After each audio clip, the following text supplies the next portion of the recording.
Hello, everyone. Welcome to Warren Thornton on Patreon. Welcome to warrenthornton.com. If you like what you see here, and we're going to be playing you the whole show tonight, you get to see it. Normally, you get to see the first hour. On Sunday nights, when Lembit's here, we allow you to see the whole show without having to be a subscriber. So we hope you enjoy it. Let's have a look and see what's going on.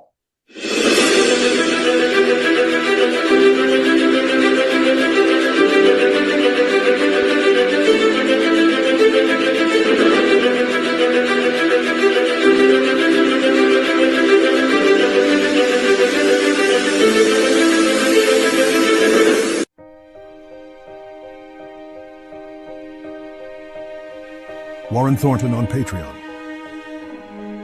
The most banned news show on the planet. Do you want the truth? Ex-special forces in conflict zones around the world. The journalist with unprecedented contacts. The organizations, the wars, the scandals, and a complicit media. The people placed in power. The organizations who shape our world. And what they have in store for you. Tell me. The real truth. They will not tell you on mainstream media. Want the truth? Welcome home.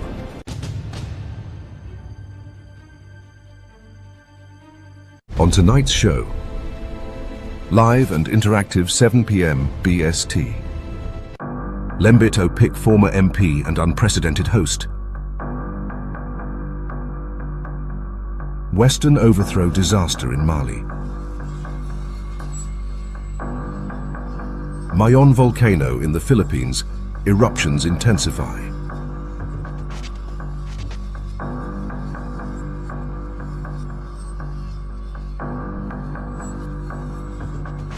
The Club of Rome, what is their agenda? A British war crime hidden for 80 years. 5,000 US troops to leave Germany. Spirit Airlines ceases trading, a taste of things to come. Is the game up for Kushner and Witkoff? The nonsense of the Nord Stream pipeline explosion debunked forever. As we told you, America receive Iran's demands, Trump lied. Proven right again, Iran's corridor busts blockade. Finally, media takes notice of our Odessa findings. And our prediction for the Donbass is nearing its tipping point. Warren Thornton on Patreon. Accurate, factual news and future assessments that stand the test of time. I am on my way. We will be there shortly. Yes, let's hurry. If you want the truth in this world, Warren Thornton on Patreon. Let me state clearly, I did not watch Warren Thornton on Patreon. Are you watching Warren Thornton on Patreon? If you had watched Warren Thornton on Patreon, you would have seen this coming, sir. What in blazes? Let me get this straight. You're going to jump a barbed wire fence to watch Warren Thornton on Patreon?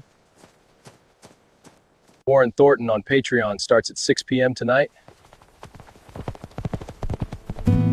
I have a dream. Watch Warren Thornton on Patreon. Hello, everyone, and welcome to the show. On tonight's show.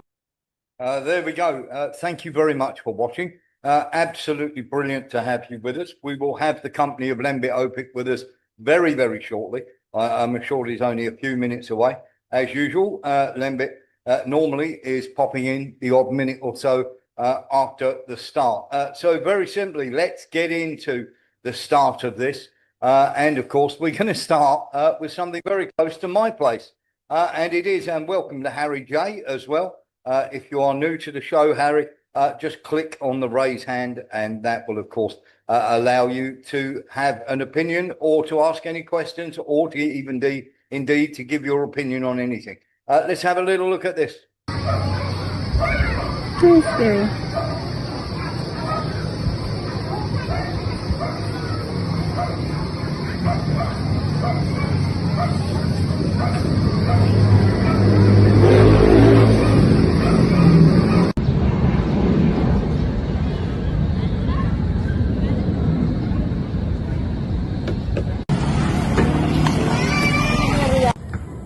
papunta yan na ginubat.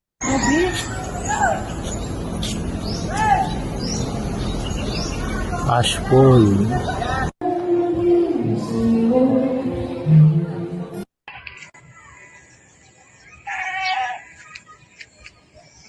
Ito dun yung bundok.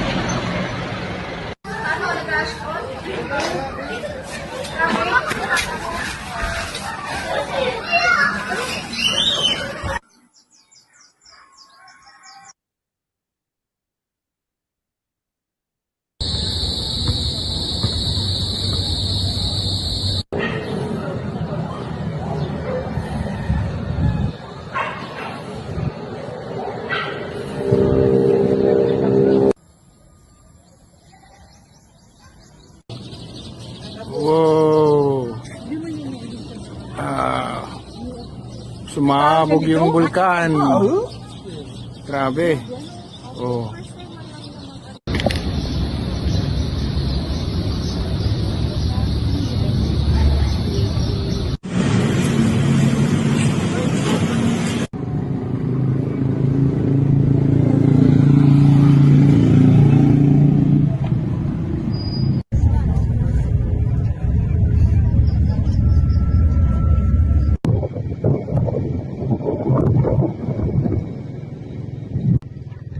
Jadi paano yan? Open na yan, kasunod ka ba na yan?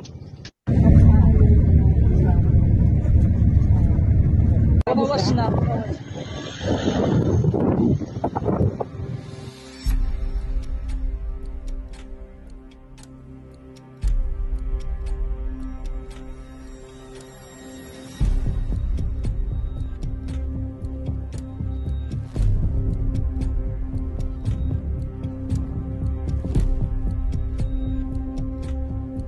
Now, there we go. That is the Mayon volcano in the Philippines. Now, that's about 400 miles away from us. I'm just going to say welcome to Lembit Opik. Good evening, Lembit. How are you? You're looking very sartorial. Yeah, I just in a meeting basically about spaceflight, and I thought I'd dress up for it. So I Fantastic. thought I'd give you the benefit of my sartorial elegance today. And we're all the better for it. Now, the very first story, Lembit, of course, is the Mayon volcano has erupted quite, shall we say, it's certainly ramping up. And of course, we are, I said 400 miles, I got that wrong. We're about 400 kilometers, which is about 300 miles.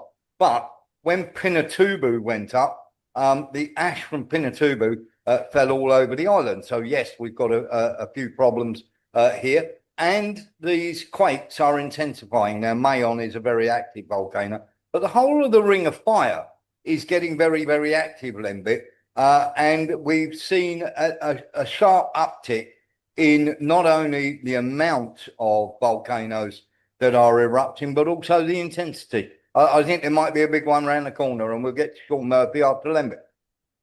Yeah, volcanoes are interesting. We don't really fully understand plate tectonics. That's how the Earth's parts, the jigsaw puzzle which makes the Earth's surface moves around. But the Ring of Fire that Warren's referring to is essentially a fault line which goes around the Pacific, really, where the plates are provoking each other. They scrape against each other. Some places they're pulling apart, other places they're converging, going over. But the effect's the same. You get volcanoes, and that's because underneath your feet, if you go far enough down, there's always lava. And so that lava spurts out. What's interesting as well is so we don't know quite what causes it. We have a pretty good idea, but we don't know the extent to which that's connected to dramatic climate events.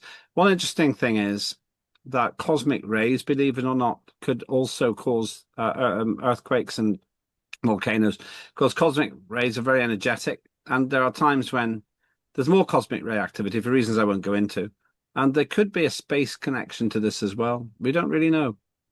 Yeah, absolutely. And I will tell you a little story in a minute. We'll get to Sean Murphy and then Lee Williams. Sean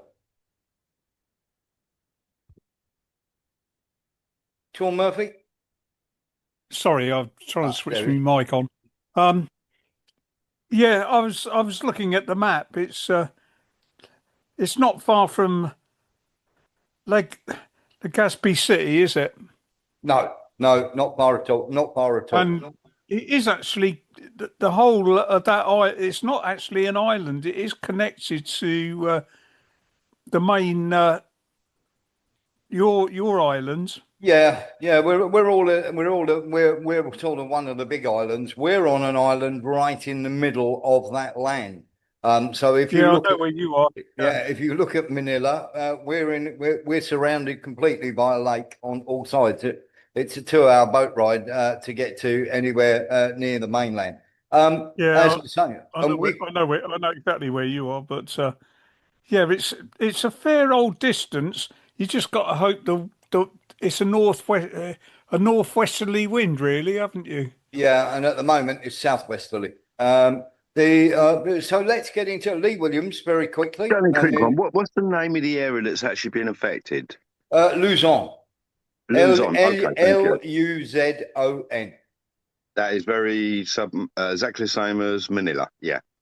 Yeah. So let's get into this a little bit because obviously, when Lembit was saying we do know some things about how volcanoes go up. Yeah. There was one in Mexico called Popocatépetl. I've pronounced that right. I'm quite amazed. So there was one in Mexico, and many years ago, a guy came up with saying that when it comes to predictions of volcanoes, that harmonic tremors were the key to when a big explosion was coming along. And of course, nobody believed him. 13 scientists went up to this Popocatépetl in Mexico, and of course, it exploded and they all died. And after that, everybody went, okay, harmonic tremors. So we are learning as we go. And of course, this guy who everybody, the whole scientific world turned around and said utter nonsense, turned out to be absolutely correct. So Lembit, we are learning as we go, but it's still very much an inexact science. Yes, it's inexact because we haven't got enough direct measurement of it, really. We haven't been around long enough with all our clever instruments to look at it. It's a fascinating subject.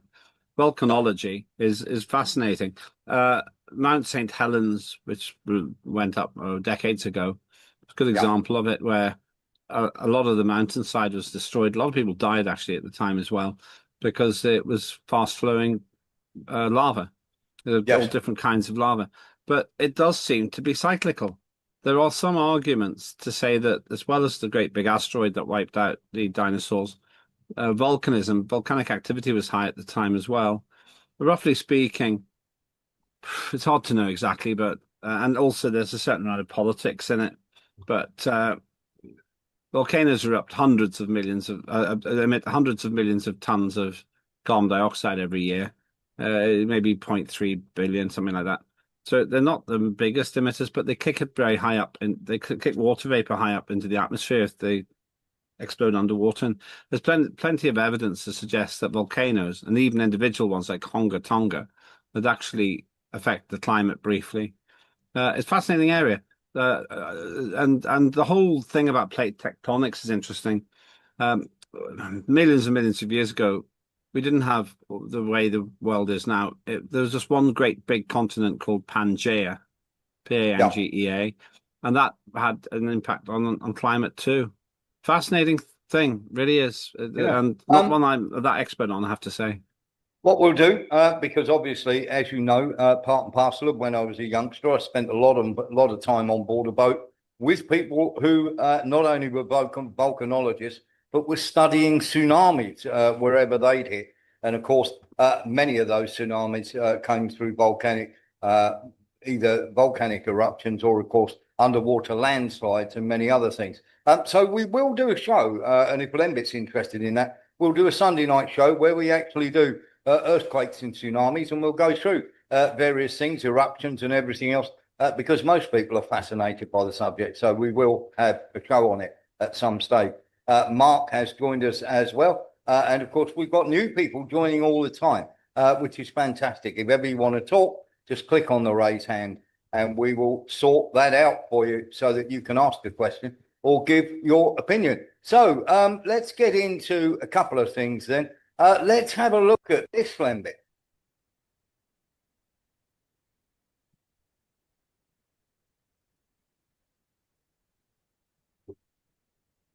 Now this is outside, is just leaving on the border with Mali.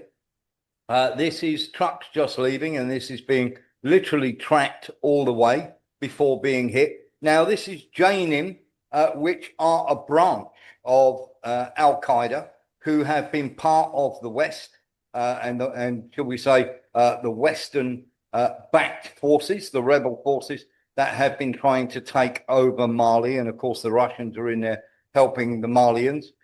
This is we have broke this down for you. The Western-backed forces are France, USA, and of course the people who fund Al Qaeda.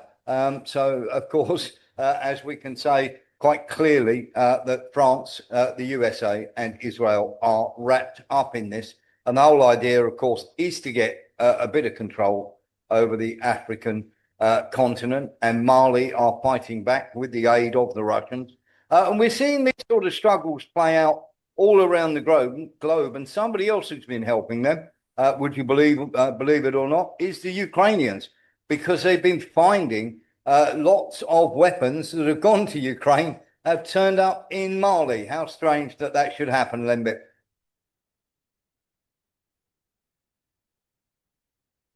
Not strange at all, is it? Because we jolly well know that Ukraine is currently the powerhouse of dropping the bottom out of the illegal arms trade market. Somebody who knows somebody who's in it told me that the arms dealers were exasperated because of the price drop, the price crash, due to all the weapons being sold out from Ukraine, and obviously felt hard done by because of all of this shenanigans. No, you don't surprise me at all. It is quite staggering how that's coming on. And of course, we are in the middle of this, you would call a global scrap between superpowers who are going to be trying and taking over various places. And it's looking very much as though America are going to be dipping off to Cuba once they can extricate themselves from Iran, Lembit. Our people who keep an eye on the sky for us show that there are many planes taking off in various areas and flying all around the area that, of course, would be for Cuba. There are various American planes leaving bases in Uruguay, making flights over Cuba. And of course, Trump has alluded to this, that they might stop by Cuba on the way. Your thoughts on this, Lembit? It's all part of the same big mess. It's hard to understand what American foreign policy actually is right now.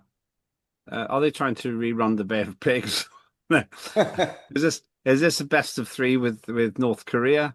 Are they trying to deny the or erase the Islamic Revolution in the popular uprising in I think 1979 in Iran?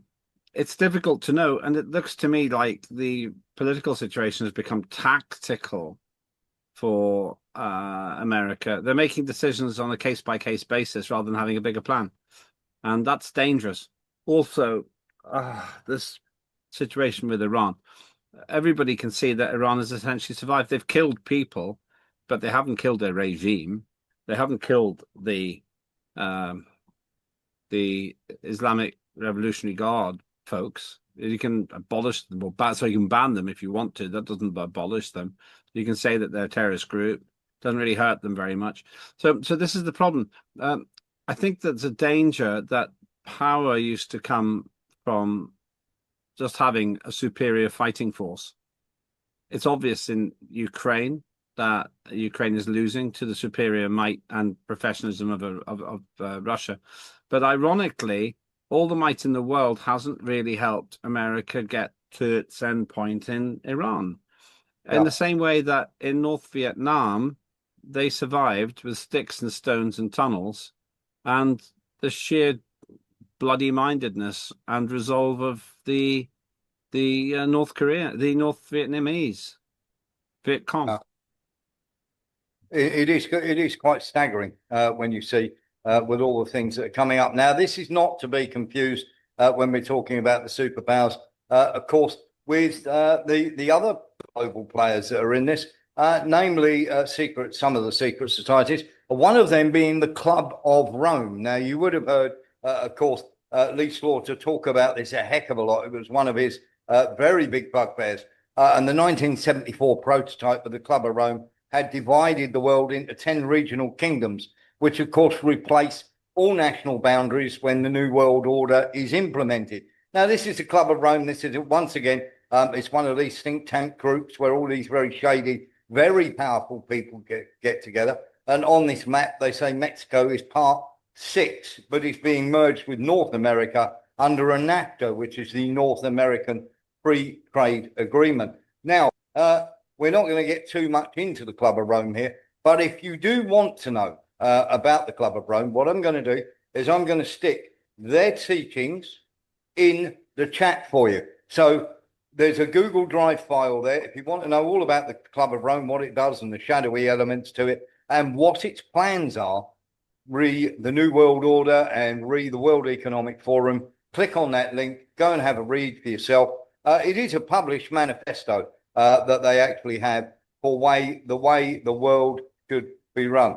So just in case, for those who haven't seen it, if you have, then obviously you're no stranger to it. But just in case you haven't seen it, there it is in all its glory. Go and have a look. So let's get into this now then, Lembit. Everything that we said, Trump has been absolutely caught lying. Trump turned around and said that Iran had given, literally had sent the United States a 10-point proposal and they threw it in the bin. That was an out-and-out lie, as we said. They were going to talk to the Russians first. Of course, they refused to meet Witkoff and Kushner, and more on them later. They refused to meet them because, of course, there was no point, because the United States proposals, now they sent them to Iran, not the other way around, they just dismissed them out of hand. And Iran itself has sent a 14-point proposal, which they sent on Thursday night, which we said they would after talking to the Russians. So Trump was lying through his teeth. We were correct yet again. We said that was exactly what was going to happen. And our massive thanks to our friend who is very close to the Russian people, shall we say. And we're very, very happy that they let us know what was going on. And of course, we published that at the time. Now, the problem that we have here, and it is quite strange here, Lembit, is of course that the 10-point proposal, and we have that for you as well, quite a bit of that for you. The US was saying, oh, we rejected the proposal. It hadn't even been sent. The 10-point proposal was handed to Pakistani mediators, as we said it would, and they have turned around and said no such thing was handed to us beforehand. So there has not been a prior proposal from them. Now, very simply, through the Pakistani mediator, we found this out from our friends, they've submitted a response, and the demands are guarantees of no military aggression by the US or Israel, the withdrawal of US military assets from the Middle East, lifting of the naval blockade, unfreezing Iran's blocked assets, payment of war reparations, lifting of economic sanctions, permanently ending on the war on all fronts, including Lebanon, and the withdrawal from Lebanon. Lembit will be happy to hear that. And a new mechanism for management of the Strait of Hormuz, which will basically not see the USA gain from that at all. Now, the USA are going to turn that down. But very, very simply on there, Lembit, and this was stated quite clearly, and the Russians advised the Iranians on this, there will be no talk of any nuclear, shall we say, to do with missiles or enriching uranium or anything at all until the peace is settled, first of all. And once that is all done, and once that's in place, and once nothing is happening, then we'll talk nuclear enrichment and the possible handing it over to anybody that we shouldn't have. And of course, Trump was the one who literally tore up the JPCOA, the agreement they formerly had under Obama, which the Iranians were sticking to. This is not good for America, Lembit. Well, it doesn't take anyone further. It's a stalemate. And the reason it's a stalemate is simply because it seems to me we've got an Iran that wins by virtue of not being defeated, and an America that loses by virtue of not being victorious. And so it's an uncomfortable situation because Iran doesn't really have anyone to fight. If it invaded Israel, it doesn't really help much, and there isn't anywhere else really to invade right now. So all they have to do is sit tight, and it's been very damaging to Iran. There's no two ways about it. But it's hard to know how to get out of this now because America will want to save face. Trump says that they've killed the leader, so there's no one to negotiate with, which partly may be true. They may have replaced a moderate with a hardliner by killing the new Ayatollah's father. Yes. The whole thing is just really scrappy now, and it's hard to understand what the exit strategy is. There's a bit, people who may not know the history of the Vietnam War should be aware that America started by sending advisors in, then it sent troops in, then it became a full-blown war, and then America just gave up whenever it became impossibly unpopular at home. And all the while, North Vietnam, the Viet Cong, did what Iran's doing. They survived, and they won hearts and minds. I would imagine anybody who's lost a loved one in this war won't be very happy with Israel or America now. No, exactly that. And of course, there's been the usual responses from Trump. And of course, the White House did a very strange thing. They did a 1 hour loop, Lembit, of this.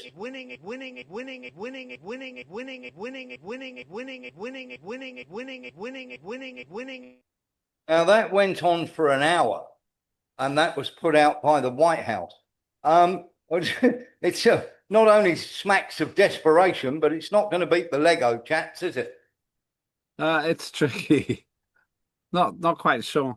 Sometimes you wonder if there's a kind of joker there who does this without permission. Not quite sure. I don't think it's going to be a game changer, that particular video, but it's not exactly something you'd expect Roosevelt or John F. Kennedy to have put out. Exactly that. And just to give you an idea, you can either watch that for an hour or you can watch the latest Lego hit, which is about 34 seconds long. Let's have a look. You talk of freedom and justice, spreading the light, but all you spread is the terror in the dead of the night. Your politicians are puppets, strings pulled by the greed, selling weapons to anyone, ignoring the need. They sit in ivory towers completely out of touch, making billions on bombs while the world suffers so much. They point fingers at us, call us the axis of bad, while they fund the worst violence that the world ever had. Same sun rising, but we're living in hell, while the leaders are ringing the funeral bell. And of course, go people keep going from strength to strength. They're winning the propaganda war by a country mile, Lembit.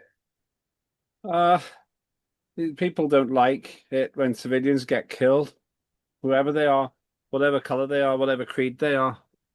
One of the problems for America is it just looks bad that 165 kids were killed in a school, and those sorts of individual events don't define the entire war, but they are public relations disasters, really. But the biggest problem here is back to what I said before.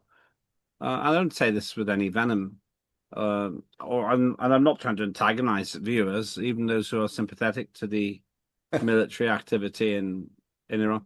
But it's just not clear what the exit strategy is. If you'd say to Donald Trump, okay, what does success look like? He'd give you an answer, but the answer wouldn't be specific enough to be measurable. Or it would have platitudes in it which aren't necessarily accurate. Well, and that's difficult.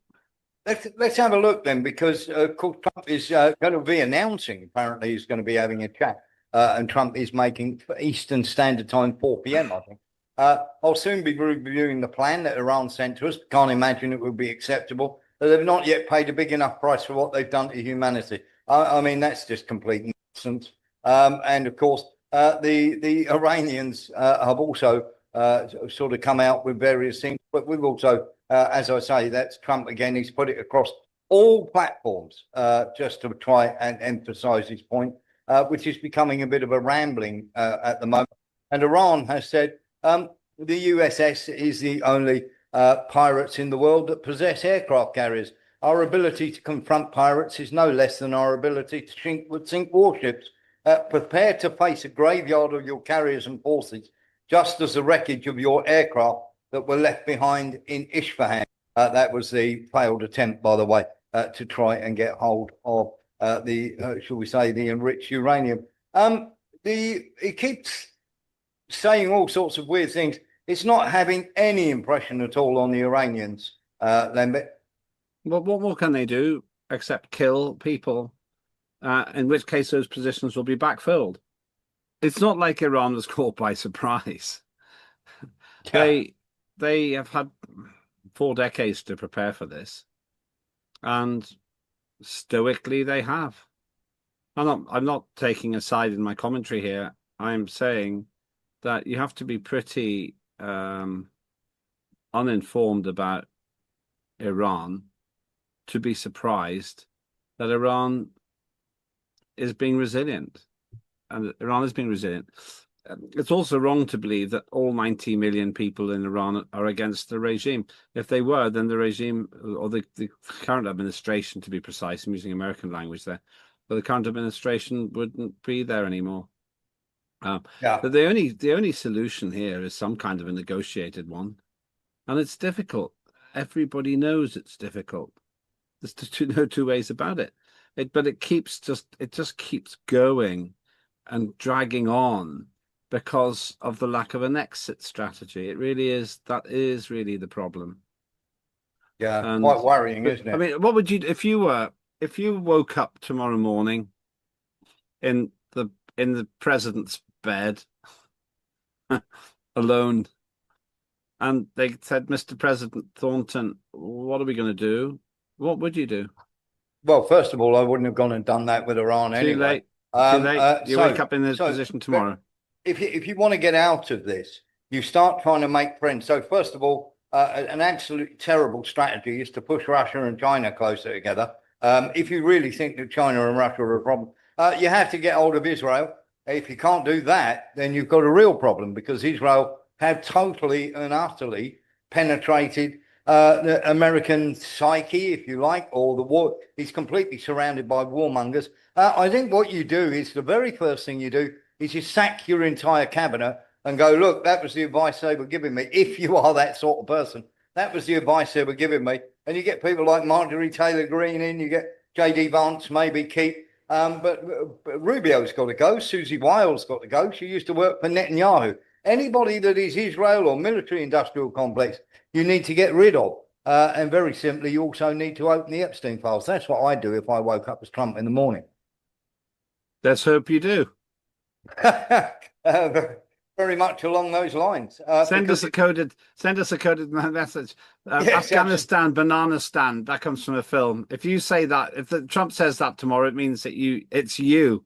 Yeah, I have to say, Lembit, the first thing I'd be doing is getting you in as an ambassador. Let's have a That's very kind. Will I pass the vetting? Doubt it. I don't give a stuff about the vetting. If it's good enough for Starmer, it's good enough for me. Let's have a look at this. مسيرة يا شباب مسيرة اضرب اضرب اضرب اضرب اضرب اضرب اضرب اضرب اضرب اضرب. Now, that was the Fifth Fleet, obviously at the start of the war in Bahrain, when they didn't expect, and it really did come as a shock to them then, but they didn't expect Iran to strike back. And obviously that was the Fifth Fleet in Bahrain. And you can hear lots of Bahrainians who were cheering Iran on.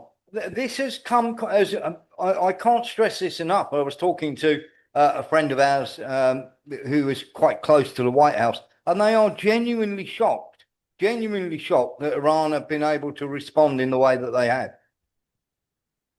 Well, because there's a lack of understanding about the character of Iranians. And back to what I said before, is lack of understanding about the resolve of the North Vietnamese and eventually the South Vietnamese. When you do war without a good exit strategy, then you end up in trouble. They did the same in Afghanistan. They funded the Mujahideen and their, at that time, old friend, Osama bin Laden, and they achieved their goal of making the Afghanistan occupation by the Soviet Union unaffordable in life and cost. So the Soviet Union withdrew, and then there was nothing behind it. There's a film called Charlie Wilson's War, which goes into this quite well, actually. Yeah. And essentially, they just abandoned the expectant Afghans, and that led directly to the problems that were had later on. Yeah, which strangely happened when we left all the weapons behind it, or when the Americans left all the weapons behind in Afghanistan, which then got routed through Pakistan and ended up in Iran. How strange. History it's all very odd, isn't it? Yes. Sean Murphy. Well, Warren, it's once again, it's the Americans who think they are stronger and far stronger and far superior to everybody else, and they can't be bothered to do their research. Let's put it this way: they put their they put their brain in gear before, or they thump down on the accelerator before having their brain in gear. They don't do the research because they are so conceited that they think they're superior to everybody. Everybody will do as they say if they threaten them enough. And sadly, it doesn't work that way. And they've found out. Yes, come as a bit of a shock. Good points, well made. Has it ever?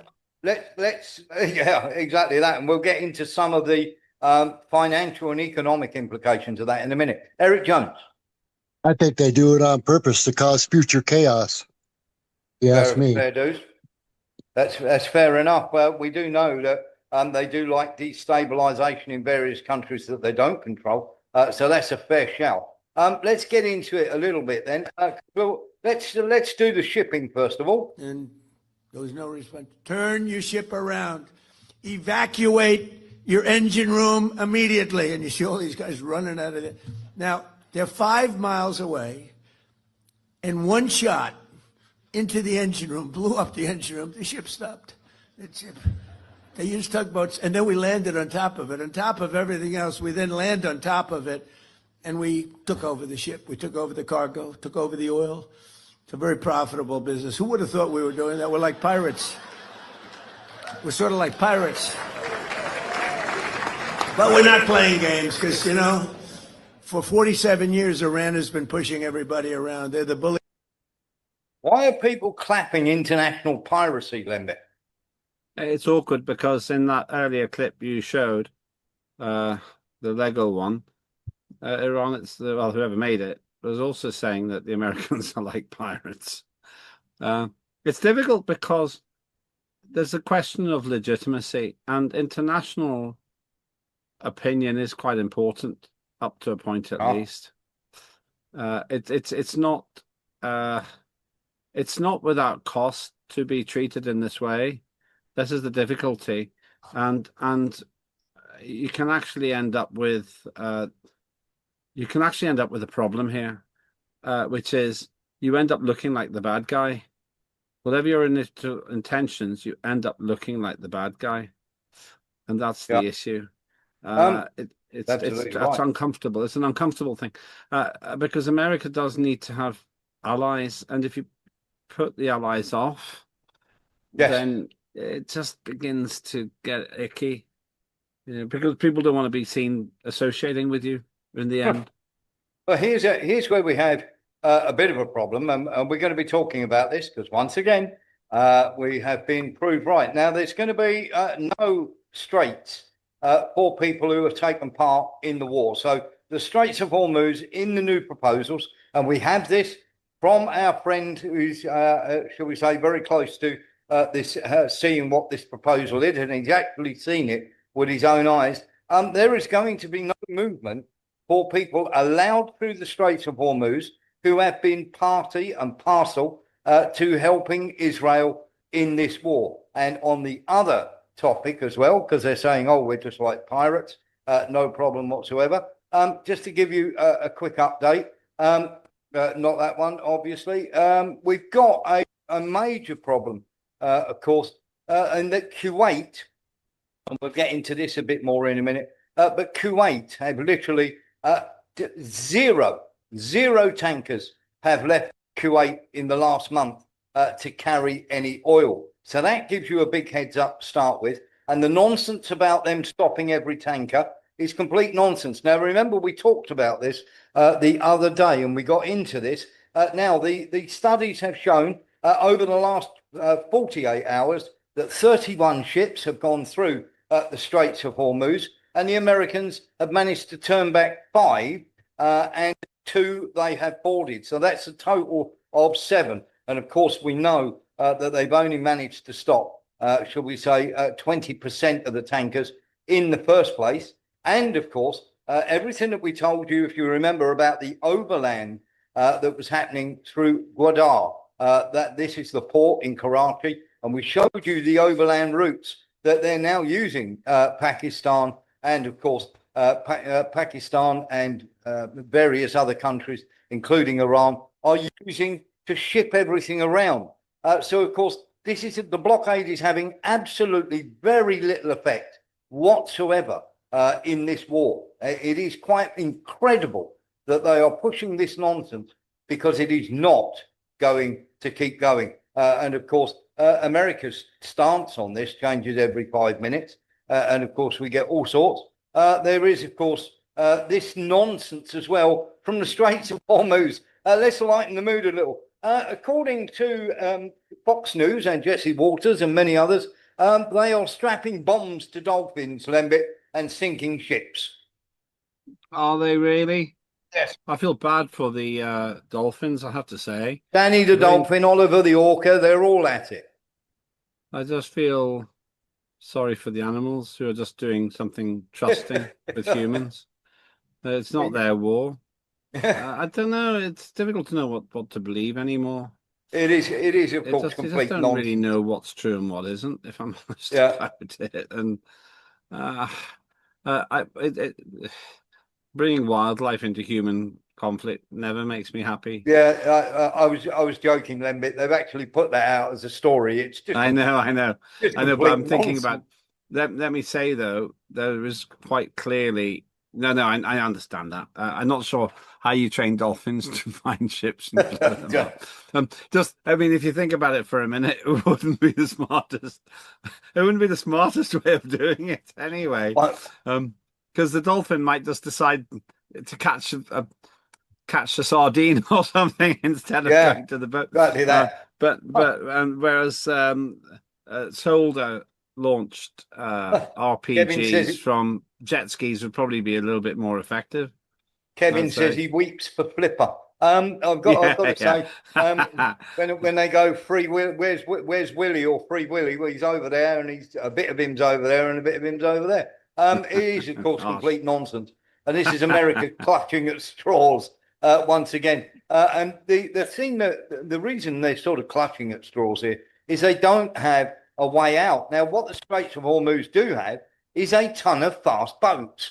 And very simply, we've had another vessel boarded by the Iranians where they were trying to, UK literally were trying to move a ship through. So UK MCO are, of course, issuing this warning. Now, Sirik in Iran, basically what was happening, they're trying to move this vessel closer. And what we've had now is literally the British tankers are getting the tankers that are sitting there to use the binoculars to spy on the fast boats of Iran. So what has happened now is Iran have not only stopped that boat that tried to sneak through, the tanker that tried to sneak through, but it's also turned around and said to the two British tankers that are there and have got eyes on the straits and showing fast boat movement and everything else, have told them they've now got to go to Saudi Arabian ports and not even to be in the Straits of Hormuz.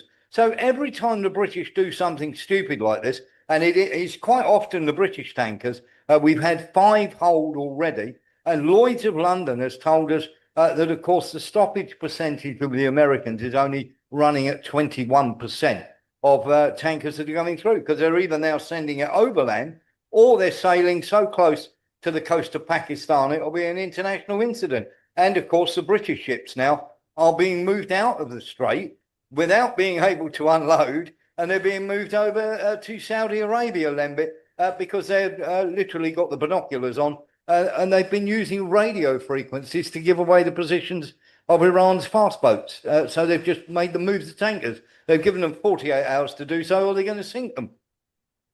Yes, well, it's not surprising. It is a war situation, the one started by the West. This is the thing. If people want to be unhappy about it, they should be unhappy about the fact that this war began, quite likely, in my view, a war caused by the Prime Minister of Israel dragging Donald Trump into it. I can't see any benefit to Donald Trump for being in this billion-a-day conflict, which, of course, is costing, I don't know how much more are people paying for fuel in America, here we go. dollar. Say again?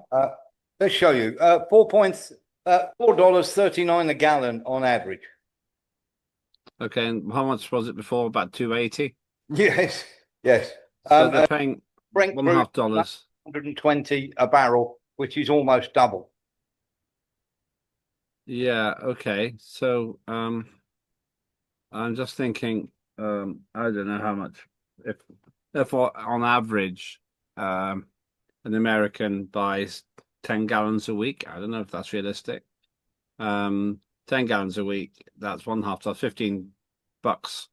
How many cars are there? There must be 100 million cars. You know, it's like a billion a week to the road users. I don't know. I've just made those figures up, but there's a cost to everybody in this, and now we've got a problem because they're even talking about cutting international flights because could be a jet fuel shortage. Everyone's paying the price for this. Well, let's hit that on the head straight away then, because Spirit Airlines, which was a cheap budget airline for America, has stopped trading, Lembit.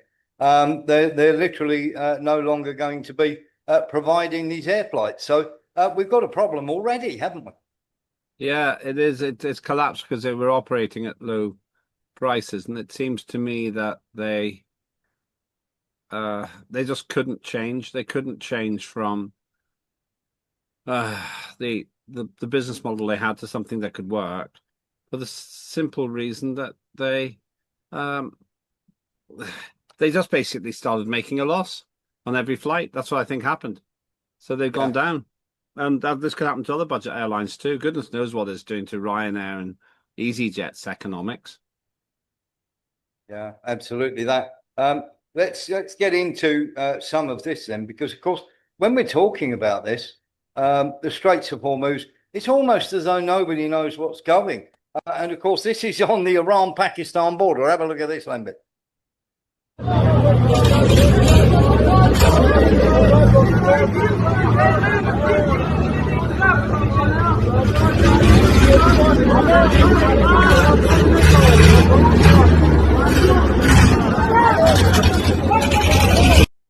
So there are Pakistanis turning up on the Iranian border to buy fuel directly from the Iranians. It is quite incredible, Lembit, that America think for 1 second, and this is what the Iranians have said, you just do not know how the Gulf works or the people who live in it.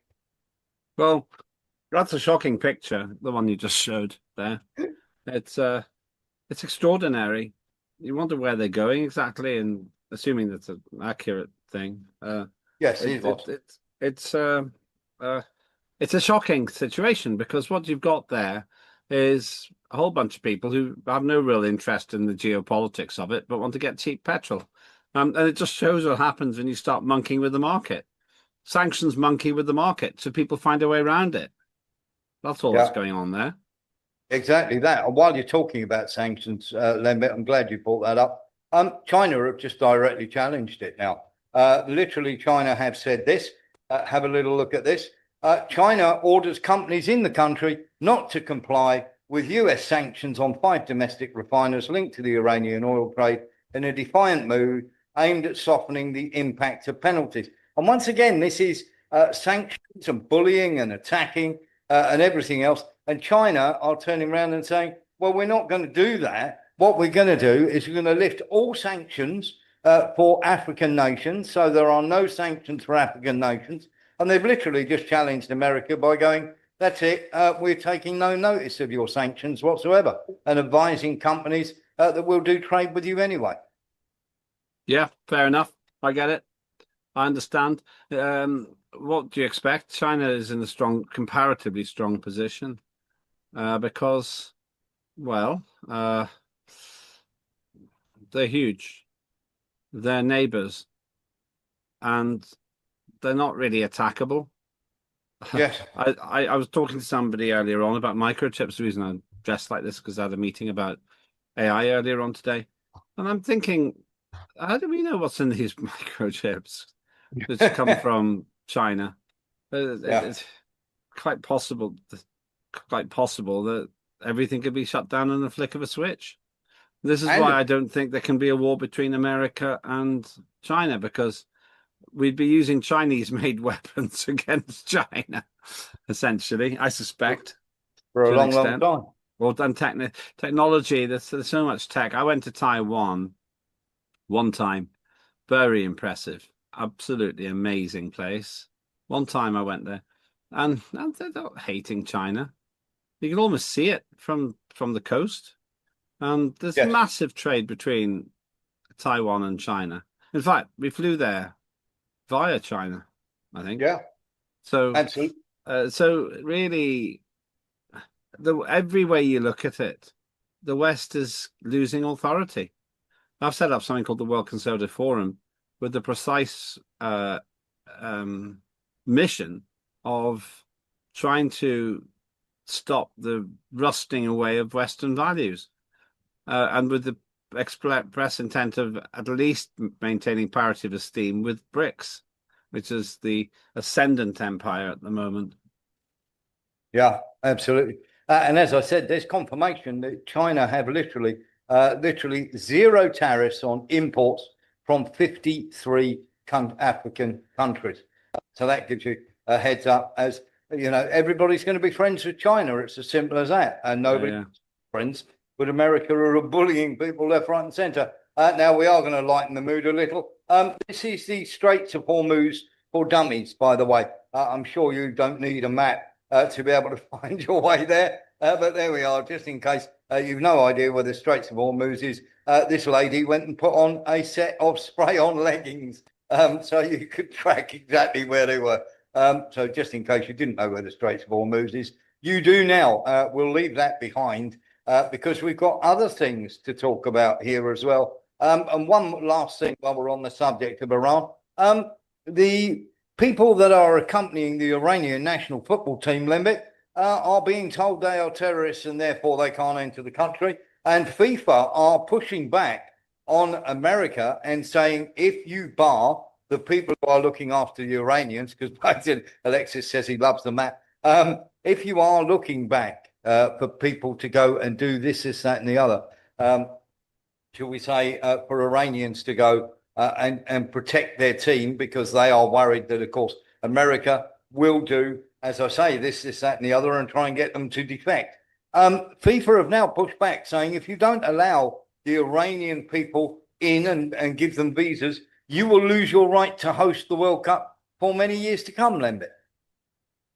Well, I don't like sport being mixed up with politics. When Afghanistan was invaded by the Soviet Union in '79, the 1980 Olympics were held in the Soviet Union, and there were a lot of boycotts. I know somebody actually did go and perform. And Estonia was meant to be doing the water sports part of the Olympics, and Estonia suffered badly, and it wasn't their fault. This whole invasion, it wasn't the public's fault. It wasn't the athletes' fault. And I don't like it. I think it's ham-fisted and clumsy. And so I tend to agree with FIFA, but I would agree with it whichever way it was. If the sport was being, if the event was being conducted in Russia, I'd still hold it. If it was being held in China, I'd still hold it, because it's tokenistic, and it wrecks so many lives. The problem with it, so many, well, sporting careers, because if you're 4 years older, you might be too old. Having said that, I think that the most damaging thing that's happened to the Olympics was the absolute disgrace of the opening ceremony in Paris, where they mocked the Last Supper. They mocked Christianity with this horrendous, incomprehensible transsexual festival, which I didn't want my children to watch. I just wasn't ready to do it. And then, of course, a man won the female boxing, got gold for that. He did, he battered the woman, yeah. And so I basically don't have any faith in the IOC, International Olympic Committee, anyway at the moment, because of all of that. Yeah, I think you're absolutely right, and it was quite sickening to watch. I've got to agree with Lembit. Lembit, that was the Olympics, of course, not the football, but yes. I'm just saying I just didn't like it. Yes. The one last thing before we go, before we leave Iran for a while, Witkoff and Kushner are not wanted by the Iranians at all. They're really no interest in meeting them. And Russia are pretty much, they don't mind meeting Witkoff and Kushner, but they're not going to agree to anything with them because nobody trusts them. Their time, shall we say, as these couple of people, that it's come to an end here, Lembit, hasn't it? I mean, these two real estate brokers who were literally out to make a fast buck for Trump and his mates, they're done, aren't they? Stick a fork in them? Well, I don't know what their motivations were. You're making a speculation there, but I can't comment on it. I don't have any evidence. But it's obvious that Iran is saying we don't want to negotiate with these people. They need to have people who are more empathic than this. There's a chap called Dr. K.A. Paul, who is a preacher who I met when I was in America, and he has got the trust of the Iranians, and he's willing to probably come on to your show actually during the week, and they speak to him. I was in a room. He's obviously communicating with the Iranians and with the Americans. Have people who are acceptable to both sides, and it looks to me that these two, Witkoff and Kushner, have squandered whatever credibility they had, if they had any, and it's just not helpful. You've got 350 million people in America. Surely two of them would be able to do a better job than Witkoff and Kushner. Yeah, you would think so, wouldn't you? And of course, this is something we need to talk about, Lembit, because this is becoming now. There's been Japan have been running around Asia, trying to make friends with everybody. Very, very simply, they've been trying to get Vietnam and many others to play ball in this blockade of China coming up later. But this was in Japan yesterday.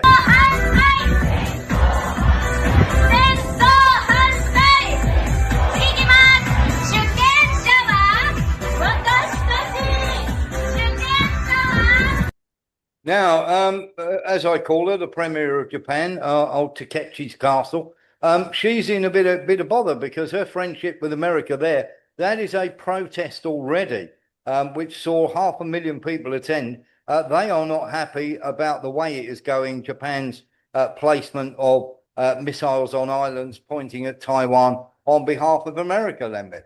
Is that what the demonstration was about? Yes. It makes Japan a target. Japan, more than most countries, know the devastation of war, both because of their doomed attempt to save their economy by entering World War II, and because they were victims of the first nuclear war, which Yeah. was America's attack on Japan. People say that we might have a nuclear war. Well, we have had one because America bombed Japan. They could have actually done a demonstration and probably caused the surrender of the Japanese, but instead they decided to drop the bombs in Hiroshima and Nagasaki. And I reckon there are quite a lot of younger people there who just don't want Japan to be provoking powerful neighbors. Yeah, and normally, as Armitage is saying there, still a great name, Armitage Shanks. He's saying there that Japan, very simply, are very reticent normally to protest about anything. Lee Williams. I was going to say it just matches with everything around the West as well as Asia. Who actually wants wars? I mean, in the UK, who actually said, "Yeah, we want a war in Ukraine. Yeah, we want to support Israel." And then, thirdly, why would the Japanese people want a war with China? Yeah, Why? absolutely that. No, exactly that. The Japanese people don't. So let's get into one last thing here. This was absolutely sickening, Lembit. This shows you how bad, whether you call them Khazarian Mafia, Zionists, whatever you like. That is Ben Gvir, the defense minister's birthday cake, depicting him with a noose to hang Palestinian prisoners. This sort of thing. I mean, it just goes to show you what these people are like, doesn't it? It's tactless, it's insensitive, and plainly provocative. This is the problem. I was talking to someone about this actually this afternoon. The way that some people use their dislike of Israel and Netanyahu as an excuse to be anti-Semitic, and I don't like that because Judaism is a religion, and I'm not Jewish. I've got I have a different theological perspective, but this makes it very easy for people to conflate, stupid people particularly, conflate a country with a religion, because, oh, look, this is what the Jews are doing now. And so you end up in this argument where you're saying, no, I maybe I disagree with Netanyahu, but that's not the same as hating the Jews. And so it all gets mixed up. And then it's hard because you get attacks on people who are clearly Jewish in Britain, and it's because they've mixed up a religion with a country. I've said this before on your show. It's like saying, oh, you got to hate Catholics because Tony Blair had an illegal war in Iraq and he's a Catholic. But this is a problem. And so it doesn't help anybody when this kind of story comes out. Yeah. It just increases hate. And I can be absolutely certain, whatever side you're on, if you're a Zionist or not a Zionist, hate will do nothing to resolve these ongoing issues which go across decades. We need to just simmer down a bit and recognize, as you have said many times yourself, the only two ways war's end is by the total capitulation of one side or by negotiated settlement. Those are the only two ways. Yeah, obliteration or negotiation. Yes, that's the only way you're going to settle it. It is. Let's move on to the UK. We've got a bit of a problem, Lembit, because it seems that most of the people don't want David Lammy, and indeed Angela Rayner, with her horrible dress sense, is the front runner now to take over from Keir Starmer when they have the expected collapse on May the 9th. What's your thoughts, Lembit? Are you thinking that Angela Rayner's going to be the new Prime Minister once the dust settles after the May election? May the 7th. I don't know what you're trying to depict with that picture, but basically the May the 7th local election is going to be catastrophic for Labour. I would say the Conservatives probably won't do quite as badly as is being made out. I think they're going to do slightly less badly. Lib Dems will do well. Greens will do well. This is just a laugh, really. It's shocking. The Greens just, to think of them as a political party is stretching it these days. But Angela Rayner, I've said to you before, I think is the front runner. And I hope she wins when Starmer has to resign. I hope she wins because she'll be the gift that keeps on giving. Imagine Yeah. Prime Minister Angela Rayner at the G7. Imagine her, yeah, on the world stage. That's Angela Rayner with Donald Trump. It's I want Labour to choose her. I really do. It really will be. Oh God. I don't know, but and of course we were trying to depict there, and I will explain that. Lembit looked at me very askance there. MP I am, so I will be explaining it, Lembit. MP I am. So does that make them a perfect pair? Rayner and Trump? Yeah, could well do. A pair to draw to. Could well do, couldn't it? And of course, the woman dressed in green that we depicted there was, of course, from the Kenny Everett show. And of course, if you remember, called Captain Kremin, and he always had a sidekick dressed in green, rather like Angela Rayner was the other day in this figure-hugging green jumpsuit. And of course, Carla was always depicted as that, and she was just as thick as two short planks. So therefore, I thought I can't help it then, but every time I see Angela Rayner, I think of Carla from the Captain Kremin series. I can't take her seriously at all. But that is the end of the first half, as I say, and normally people would turn around. We're going to show you the full show today, but of course people get very upset if we leave Olga out after the first half. Nice to see fellow truth warriors here. See you again soon. So there we go. If we take that away, we get absolute riots. Now, very simply, let's get into this because, of course, while we're talking about England, here's a message from James Rossi, who we are going to support on this channel because he is out there actually doing something. He's out there going, I'm going to make a difference. I'm going to get elected as a councillor. Have a listen. It's about a minute and a half. Yeah, good afternoon, ladies and gentlemen. So I'm down here on Bridge Road at the moment. I've just done door knocking Beckett's Close and Gibbons Road and a little tiny bit of a cul-de-sac there on Taylor's Lane. Don't vote Labour, vote for your neighbour. Remember, vote Asif Samir and James Rossi, your local independent candidates. That means no connections to a political party, as in we are not members of a political party. We are not a political party. We are independent candidates that care about the community and want to make a difference, and we will make a difference. Asif is very, very passionate about youth clubs, youth schemes and youth facilities, as am I.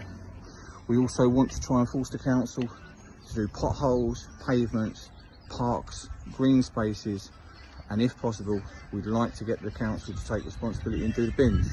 At the moment, a lot of that is all outsourced. We hope to bring that to an end. We're going to try our very best, and we're going to use something called council meeting motions. And if those motions are passed and ratified, things will change. And that's what we hope to achieve. We care about the community, we live in the community, we've got children in the community, we've got family in the community. We want a better community, and we're going to fight for it. We'll be out after the election, if elected, on a regular basis. You'll see us in the streets, you'll see us knocking on the doors, you'll be out to talk to us, okay? Give us the opportunity and give us the mandate. We'll deliver. We're not a political party, remember that. There we go, James Rossi. And we can't but anything but fully endorse a guy who is as straight as an arrow, lives in the community, part of the community. He's out there talking to people left, right and centre. And of course, James has been a good friend, and we wholeheartedly support him because he's a straight arrow. He doesn't belong to a political party, and he's trying to change the system from within Lembit. That's to be applauded, isn't it? Yeah, it is. And I have to say, I operate the world's first fully functional digital democracy. And the reason it works so well is because there are no parties. There are no parties in it. So people are united for the collective common aim of the organization. As a result, you don't get factions developing. That might change in 20 years' time or even sooner. But for now, at least, everybody is on the same side. and that makes a huge difference to everybody. The problem we've got with British politics now is the parties are self-sustaining as an end in themselves. Like any organism, they fight for life, and they care more about. Oftentimes, it feels more about their own success than national success, and I find that whole thing distasteful. I was in the Lib Dems because at the time, at least, it was an authentic and well-meaning attempt at doing a better job of politics. I think they've lost that now. Ed Davey's invisible. I considered him a friend for a long time. He shared an office with me, but he's invisible. Played the Joker during the general election. People say he did well, but I was speaking to Lib Dem activists today, and she was saying she thought that Davey would go. He's not going to go. He's been re-elected to the end of this parliamentary term, 2029. People say he's going to go are wrong, I think, but you just got these politicians and they're putting themselves first and their parties first, and that's a real problem for our country. When you got such a low standard in the Labour Party at the moment, it beggars belief that they even won they didn't win the election. They got 20% of the popular vote that of electors, got about a third of the actual vote, and they got 2/3 of the seats. Crazy. Yeah, absolutely crazy, isn't it? Good point, well made. Now I'm going to ask you a bit of a question here, Lembit. Do you know what happened on May the 3rd, 1945, regarding a ship in the Baltic Sea? No. I don't know what that ship is. I'd be surprised if you did. Now, there was a cargo tanker that was converted to carry people from the concentration camps, and they were Russian citizens. And this has been hidden for about 80 years. Now, this, shall we say, ship of mercy was carrying 11,455 people. We've managed to get this from our source in Whitehall. It was carrying 11,455 people, and we're going to be doing a special on this from the concentration camps, and they were Russian citizens. They were carrying them through the Baltic Sea, and at the time, literally, Britain was told, the Red Cross told Britain that, of course, this ship was coming through the Baltic Sea, and of course, what was going to happen and everything else. Now, very, very simply, this was on May the 3rd. And of course, as the war was ending, Himmler had ordered the evacuation of the camps. These prisoners, of course, were transported on a Russian ship and taken out to sea. Now, it had been identified by the Red Cross. The Red Cross passed that message on to British General George Roberts, whose forces were advancing in the area. That then went upstairs to Winston Churchill, who gave the all clear to bomb the ship. Now, 355 men survived out of just over 11,000. We're going to be digging into more of this, and we'll obviously be having a special on this.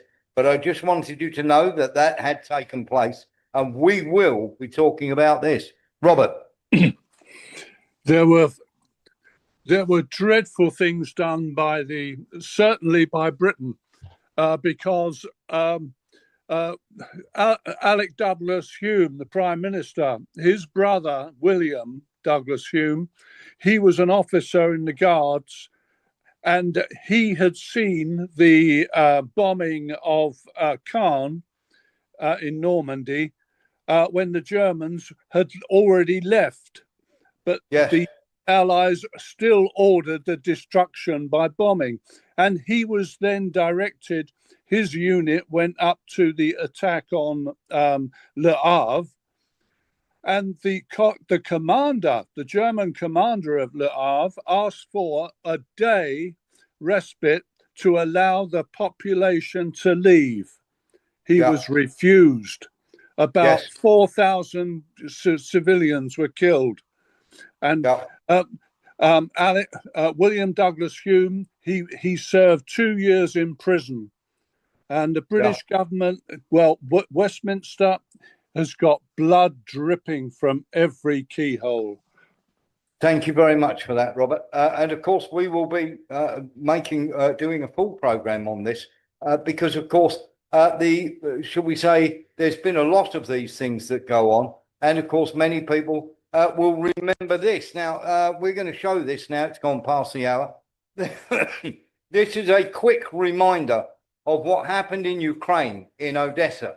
Now, very simply, what happened was in the trade union house, what was happening in Odessa were the Russian-speaking people of Ukraine who wanted to remain Russian literally turned around and had a protest outside. It was peaceful. They were handing out leaflets, and suddenly the right sector, the neo-Nazi lunatics who were formerly football hooligans, turned up in their droves, attacked them and forced them into the trade union building in 2014.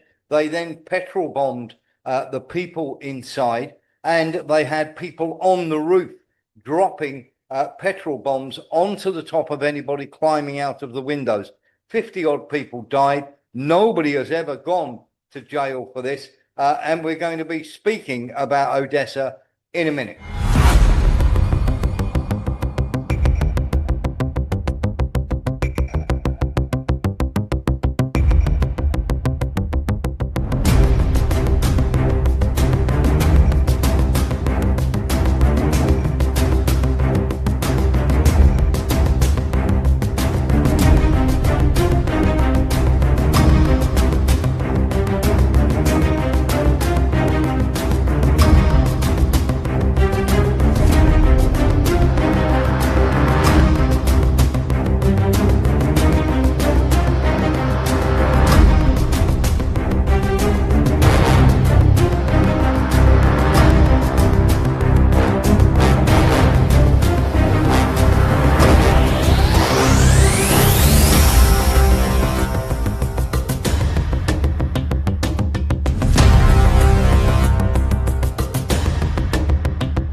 Now, we're going to have a little look at something in a minute, a video which is about 15, 20 minutes long.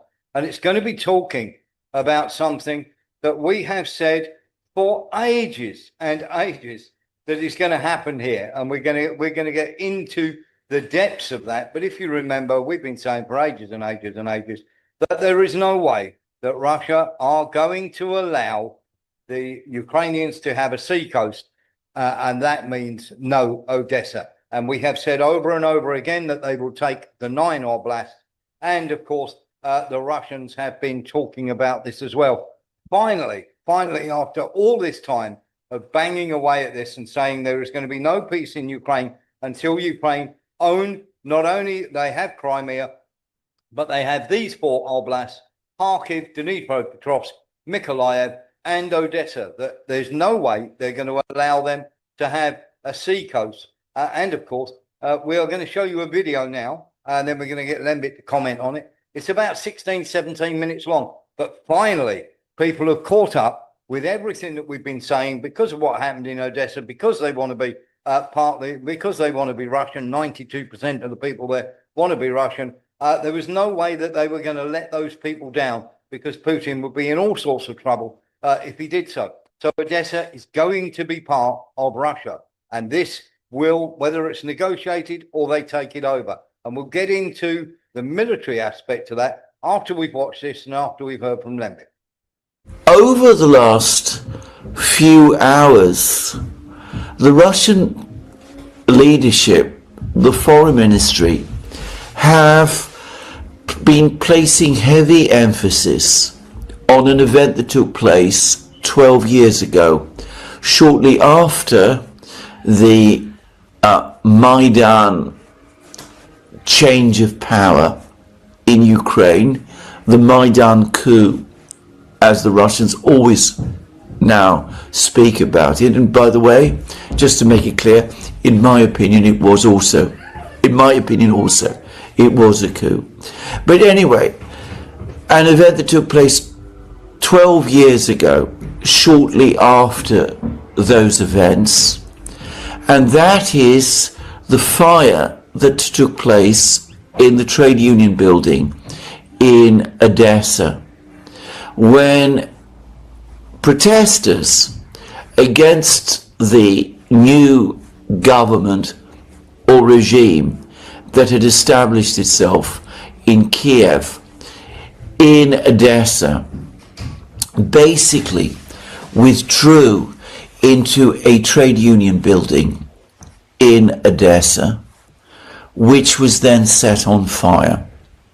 Now, this is a ghastly affair, one which has never attracted in the West the attention that it deserves, but one which played a role in shaping Russian opinion of the whole crisis in Ukraine. And when I mean Russian opinion, I mean Russian public opinion of the crisis in Ukraine, which simply cannot be overstated.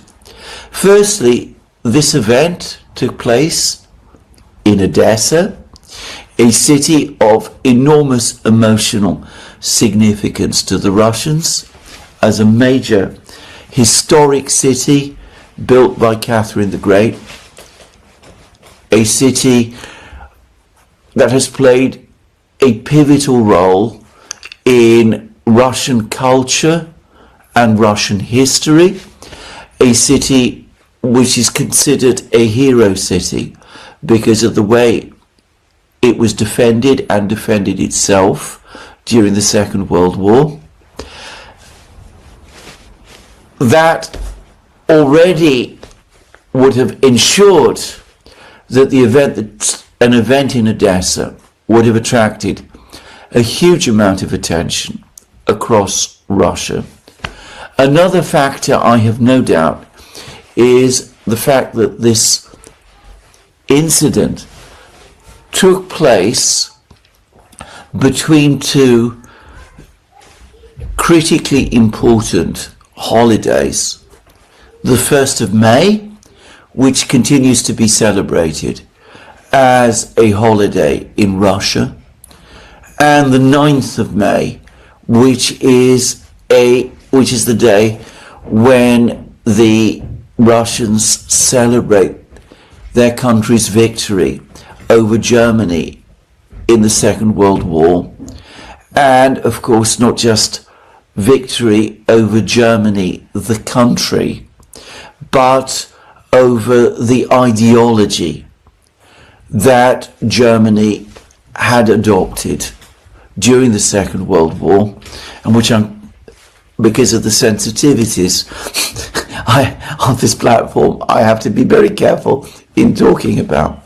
But that ideology, which for the Russians, it was a central part of the Second World War for the Russian people to fight against. And the third factor was the gruesome nature of what took place, the deaths of many people, many protesters who, of course, were protesters who identified themselves with Russia and with Russian culture, and the fact that they were attacked and that the fire is universally believed in Russia to have been started by Ukrainian activists who not only were vehemently hostile to Russia, but who, to the Russian mind, in Russian belief, and actually in reality, in many cases, support or continue that ideology that held power in Germany in the 1940s, which the Russians defeated in the Second World War. So all of this was a shock and it was a transformative event. After what happened in the Odessa fire, it became impossible, in my opinion, for Russia and Ukraine, the new Ukraine, to establish normal relations. It was something that, even if there had been a desire to do it in the Kremlin, would have gone so much against the tide of opinion in Russia itself that it would have been all but impossible. Well, the Russians have repeatedly over the years spoken up about the Odessa fire. Putin himself has done so, but the Foreign Ministry has now released a statement about the Odessa fire, and it says that Ukraine has repeatedly broken its promise to identify and bring the perpetrators of that fire to justice. By the way, that is basically true. There's been minimal attempt by the Ukrainian authorities to investigate or prosecute this incident. And that the justice for the victims of that fire will be achieved when the objectives of the special military operation are achieved.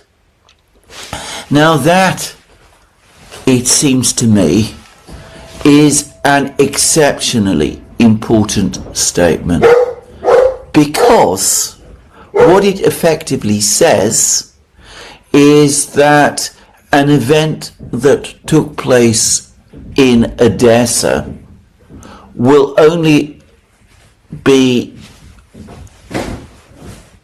treated justly, will only receive justice as a result of Russia's achievement of its political and military goal in the ongoing conflict in Ukraine.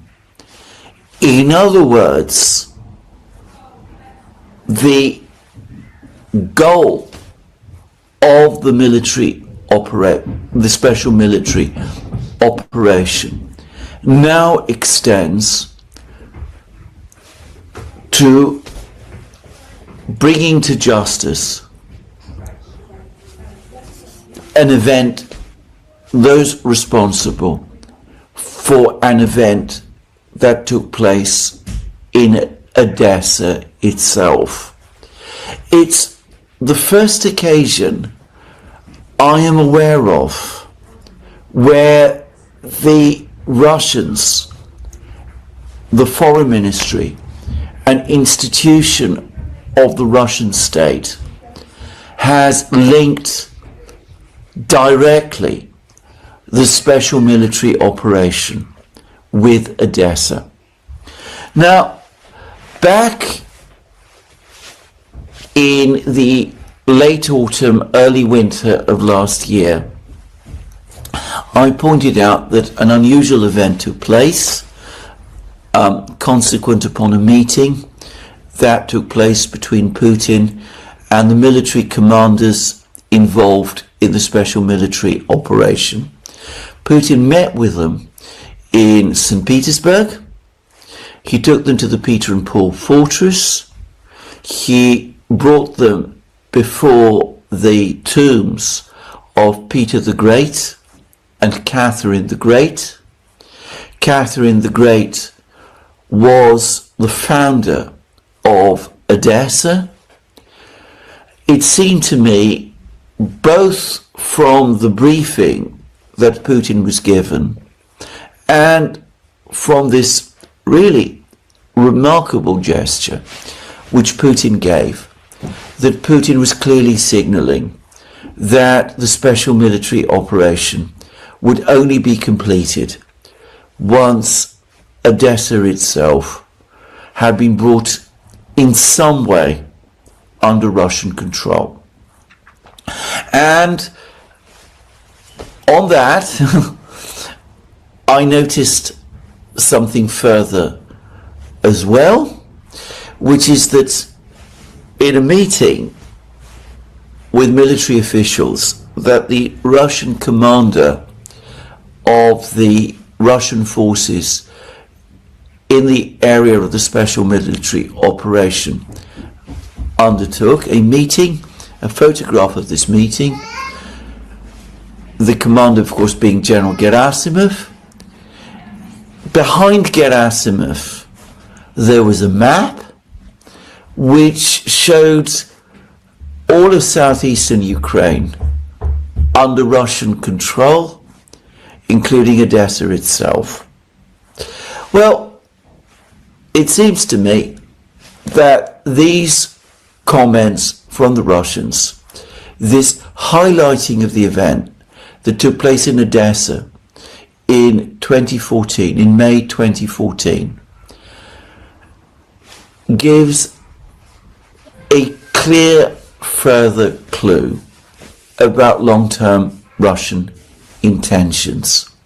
One way or the other, in some form or other, the Russians intend that Odessa will be liberated from the current regime, as they call it, in Kiev.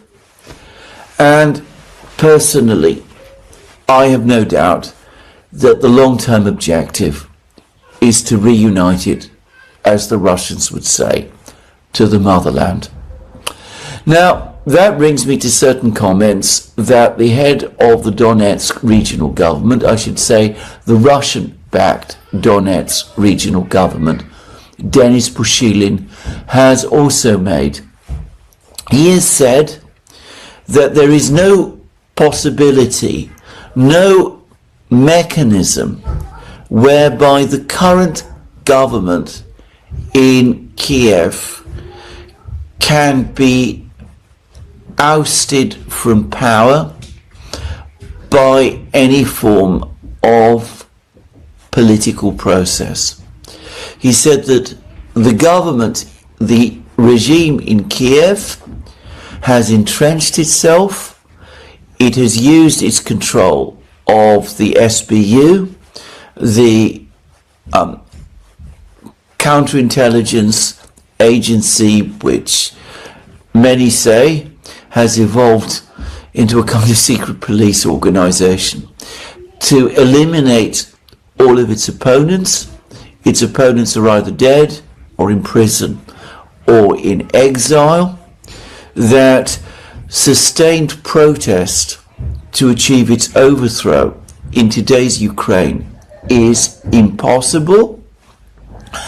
And, well, given that the Russians have increasingly made clear that the government in Kiev itself is, as far as they are concerned, the fundamental obstacle to peace in Ukraine and to a peaceful resolution of the conflict in Ukraine, the logic of what Pushilin said, well, it seems to me that it clearly points to a plan to eventually remove by force in some way that government. There we are. So everything that we've been saying about Odessa and everything that, of course, we've been saying for ages, this is bare minimum. What you're seeing in the blue here, this is bare minimum that Russia are going to accept. And of course, the talks with America are dead in the water. And of course, the blows to the Russian refineries and everything else, they can absorb them. And just to give you a quick update before we go to Lembit, a year and a half ago, Russian GDP was minus 2.2. Then it went to minus 1.3 just a few months ago. And of course, Putin was really unhappy with, of course, the woman in charge of the central bank. Now they have a 1.3 surplus. So now they're plus 1.3 in their GDP. So they've got it all back on track. And of course, this is going to continue. This war will continue until Odessa, one way or another, is negotiated away. And we're going to talk about how close we could be to that, to a European war over Odessa in a minute. But we're going to let Lembit have his say first. Lembit, over to you, my friend. Well, that was a detailed and exhaustive analysis of the incidents in Odessa. Let's remember, though, those incidents indicate a mindset in the then Ukrainian administration. And yes. That's really serious. If that happened in this country, it's the kind of thing that could bring down a government, actually. Yeah. And the lack of reportage in the mainstream media is because they're in collusion with the mainstream establishment politicians, and that's not a healthy situation to be in. You're not allowed to think that Russia has any case whatever for its military action. I was working for a client, and after I tried to explain that Russia may have a point, they had me in front of the board and they were going to fire me until I made the case, and they couldn't argue against it. And I just thought, this is what we've come to in this country. You're not even allowed to express a dissenting opinion to the mainstream. Crazy, isn't it? Mark Onza, on you go, and then we'll get into the military and where we believe this is going, and then we'll talk about the Donbass. Then we've got some stuff on Anne Hesh as well that we want to talk about. Mark Onza. Yeah, Warren, one of the things I take away from that video is this is not going to be over, even when it comes to an end as regards Nazi hunters. No. You know, we Russian, they had film Red Ghost. In West, we had in Glorious Bastard, Indigenous Bastards, you know, with Brad Pitt. Yeah. They're going to hunt them Nazis and them perpetrators of that union building down, even after it's over. Mark, you're absolutely correct. There is no way that, and if when you understand the Russian psyche on this sort of thing, and of course many of them don't, so it's going to get worse and worse and worse. So let's get into where the problem's going to lie. It's not going to be with Germany to start with. Germany, America are saying they're going to pull 5,000 troops out of there, and of course that still leave about 30,000 still there. So of course all this nonsense about it's going to do this and it's going to do that. Trump's not going to give up the bases there. He's just going to downsize and walk away from the war. He's not leaving as such. He's just doing his bits and pieces. So let's get into the Odessa overview. And this is where we're going to get closest to the European war, if at all possible. Now, down here is one of the largest in Romania, just outside of a place called Constanta. What you are looking at here is very much one of the largest Air Force bases. In fact, it's going to be the largest NATO Air Force base. It was beforehand. It's now being built because they want to try and control the Black Sea. And of course, from our friend in French military intelligence, we know that there are many French vehicles there and many French soldiers that are placed here in a place called Tulsia, which would enable them, should Odessa look like falling once Mykolaiv goes, would enable them, if they so choose, to make a dash for Odessa to try and secure that port. And it is when the French get there, when the French decide, if the French decide that they're going to go for broke and they're going to go there and they're going to hold off the Russians or take over Odessa, as you can see from here from the map. And of course, Odessa at the moment is blockaded, but they are also now bombing the railways and they are bombing the road system in Odessa to make sure, of course, that supplies can't get through there. And of course, this is going to be very much one of those things. Now, whether they go in, French also have troops placed in Moldova, which also tells you, of course, that Odessa is on their bingo card. Lembit. Well, I can't see how they can get there. If Western countries start messing around in Odessa, they'll pay the price. All this nonsense about whether 5,000 troops makes a difference, it's symbolic. Yeah. But Russia's not going to invade Germany anyway. There's no point. No. Britain doesn't really need an army anymore, not to defend Britain, because nobody wants to invade it. It's silly. Why would you want to invade Germany when they don't have any industry left? Yeah, because the Greens have done more damage than Russia ever would. Yeah, exactly And, that. So the only reason Britain might have military resources is for occasional operations in relevant territories abroad. But as far as the UK itself is concerned, when complete idiots like Labour ministers say, "Oh, prepare for war," come off it. Does anyone believe that? It's just ridiculous. Actually ridiculous. And Absolutely that. Yeah. Absolutely right. So let's get into this now, because, of course, very much show you, because Lembit turned around and said, of course, they're going to need to replace those people. Now, if you remember the people who are in Ukraine, now, if you remember, we showed you this woman who is pregnant. She was a drone operator, of course, and we showed you the video, and we wanted to give you a couple of days, and nobody really noticed it. But now you can notice the badge, of course, that it's down at the bottom of her uniform, as you can see. No neo-Nazis in Ukraine whatsoever. And of course, we've got further proof of this with, of course, the group called the Nightingale, or Nightingale, if you like, that, of course, are there in Ukraine as well. And of course, they are named after a notorious group of neo-Nazis. And you've only got to mention the word Nazi to Russians to see the reaction you get from them. So just giving you a heads up. And now let's get on to what is getting very close to being the moment where we see a real breakthrough this summer. And this is where it's going to be. So Lyman, first of all, has Russian troops inside it fighting already. And of course, Lyman is going to be one of the places they want to take. Now, bear with me for a second. Lyman is the first place they're going to want to take. And the Russians are now that the roads have firmed up, are now in here, this area here, and they're now in this area here, pushing on to Konstantinivka. So very soon, Konstantinivka, they now have captured completely this crossroads, which of course is excellent for them. So Konstantinivka will be falling this summer, and the battle for the Donbass, or what's left of the Donbass, will start in earnest. Now, Lyman is up here. They will be looking to cut off and literally take over these areas here at the top by Sloviansk, which will give them complete fire control from this area into Sloviansk.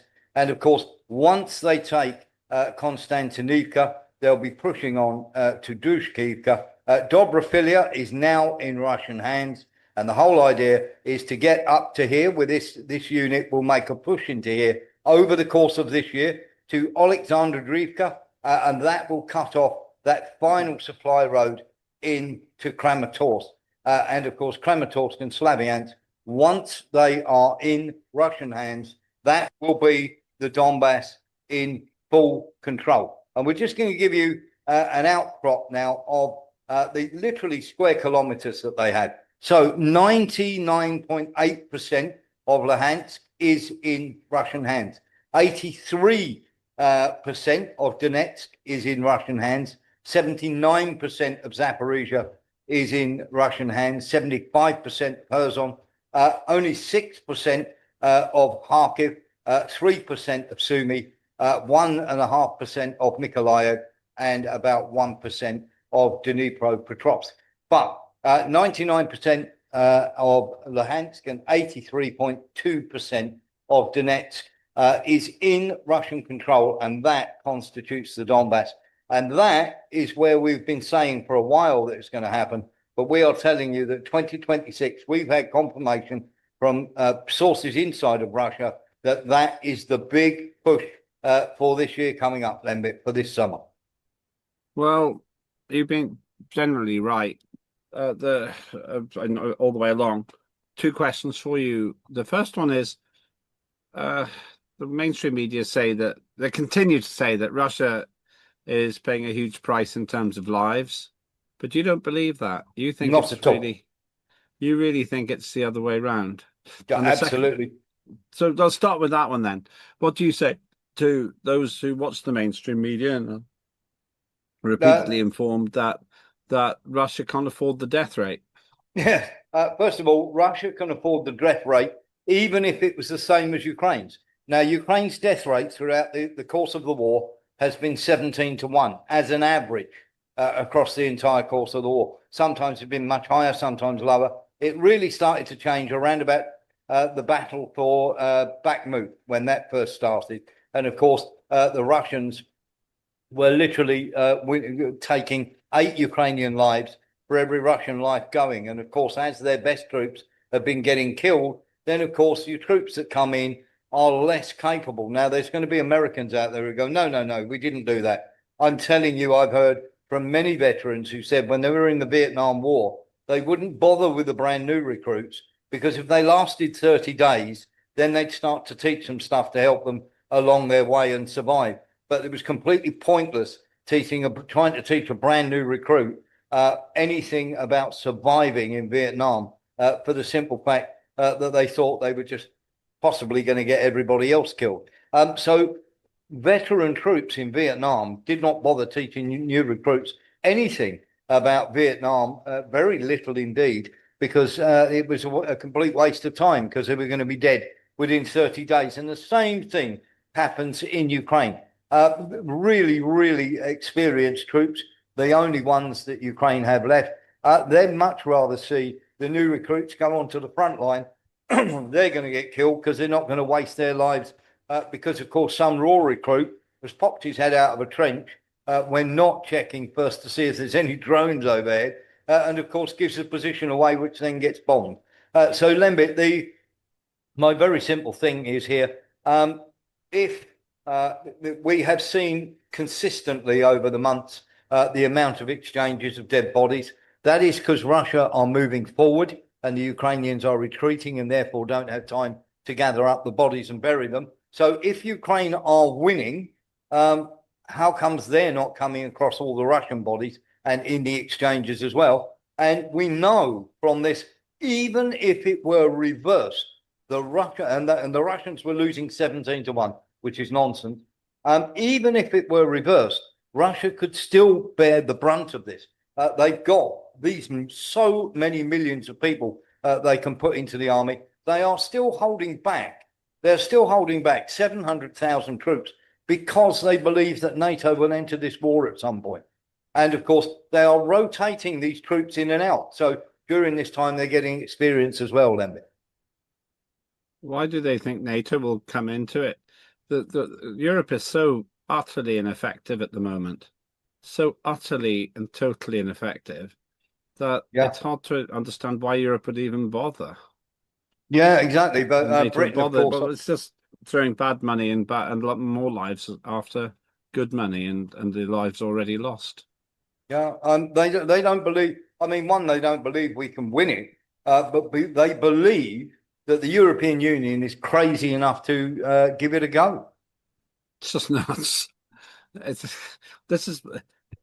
There are things which are amusing, things like the idea of Angela Rayner being prime minister. That's just plain funny. It's just funny, but it's not funny when lives are being lost. Yes, and the war could escalate out of control. And the last thing I want to see is a war between Russia and NATO, because that could become catastrophic. Yeah, absolutely right. Louis Bastos waiting to talk on this, and then stay on the line, Louis, because we're going into your area of expertise. Louis Bastos. The problem is that the troops, the Ukrainian troops, instead of getting arms from Zelensky, he's selling all the weapons to the Middle East. Yeah. And as you know, wars are not meant to be won. They are meant to make money with weapons. Unfortunately, the innocent are the ones that die. Yeah, politicians, arms dealers. NATO wants war because they're trying to kick America out of Europe, and they want to make their own weapons now. Yeah, exactly that. Crazy. But then again, they got talked into the war in the first place by the Americans, so it shows how stupid they are. And the Russians see this and they think they're crazy enough to carry on. Thanks to Boris Johnson, they're still fighting. Yep. Well, Boris Johnson and Joe Biden. But here's the thing, and he's absolutely right. And we say this over and over again on this show. Politicians, arms dealers, bankers win wars. Everybody else pays either in blood or economically. It's as simple as that. Stay with us, Louis, because we are going to debunk this once and for all. This is the Andromeda yacht, by the way, which is going to show you this here. This is the Andromeda yacht. Huge vessel, 50 foot long. And of course, this is the yacht that they are saying that 5 divers and 8 crew members used to bomb the Nord Stream pipeline. We thought we'd do this. Had a little word with Louis as well. This is a decompression chamber. Okay, very small one, very tiny one. Just so you know, big enough for one person. Now, when we look at these decompression chambers, they're about 20 foot long. Okay, this is obviously a big one. Can fit 2 people inside. And this is your bog standard. This is a used one up for sale. This is a bog standard decompression chamber. As I say, 20 foot long. This is the Andromeda, 50 foot long. So they would need 3 of these on the Andromeda, 2 or 3 of these on the Andromeda Lembit for it to have been able to do that. I'm not sure about you, but I can't see too many of these decompression chambers on the yacht there. No, it's clearly nonsense. Absolute rubbish. The whole claim that this is some sort of a lone wolf operation. It's just preposterous. I assume that Russia had absolutely no motivation to blow up the pipeline, so we can exclude them. Can just turn the spigot off. Yeah, that's all they have to do. And why would they do it? They were making a lot of money out of it. Yeah. And so that leaves other obvious suspects, but the most obvious one would be Ukraine. But yes. I don't know who you think. Who do you think? It clearly wasn't them. The French and the Americans. The Americans were hovering over the Nord Stream pipeline and were there on manoeuvres a week before the pipeline got blown up. I wonder. Let's hear from Louis Bastos on the because he was a deep sea diver, Louis, and has been on many round the world yacht races. Louis, your thoughts? Did you see any decompression chambers on there? That 50-foot yacht is a Beneteau 50-foot, a French boat. It is a sloop. And if you look at the decompression chamber, they all come in 20-foot containers, square. Yeah. And all the railings underneath, all electronics. If you look at this boat is 3 meters wide. And below the waterline, you can see there it is the flooring of the inside of the boat. There's no way you can fit a 20-foot container anywhere on the bow, the stern, or the center. Yeah. And there's no way you can fit even one decompression chamber on any. I've raced on a 51-foot Swan, which is 1 foot smaller than this. And there's no way that a decompression chamber can fit on this thing, not even on deck, not on the foredeck, not in the cockpit, because there's no way. It's impossible to put this thing that you're showing me on that yacht. Impossible. Yeah. Absolutely. And now we're going to give you the final. Just before you go further, was this boat necessarily associated with the claim that it was being used for this attack? And secondly, did they necessarily have to dive down to the pipeline? They couldn't do it with a depth charge or something. No, you have to go down to put the depth charger on the pipeline. Yeah, and you need mixed gases to go to that depth. You can't just dive with normal a 20 liter air tank. It's not possible because that is very deep. We dive with a normal 20 liter tank to 40 meters, and the maximum time you can spend at 40 meters is 10 minutes because you need to decompress. And most of the time when you do just casual diving to 20 or 17 meters, when you pressure on your meter gets to 50, everybody starts to move and going up. You cannot stay below because you might get entrapped or something. So at 20 bars, 50 bars, everybody starts moving to decompress. There is no way that one person can do that, and there's no way they can send down some kind of drone to put a charge. And they were saying that they were doing, a woman was diving. I mean, it's all pathetic. It's all made up. Who ended up being, who was actually an ex-porn star. And if they were caught, get this, Lembit, if they were caught, they were going to say the excuse was going to be they were filming underwater pornography. The only way you can get it from the surface is by dragging anchors and stretching that thing so much that the thing will open up. But those cables are very strong, and there's no way the anchor can drag and open those cables. Now, thank you very much for that, Louis. Now we're going to give you the final nail in the coffin regarding the Andromeda, and after that, I don't want to hear no more about it.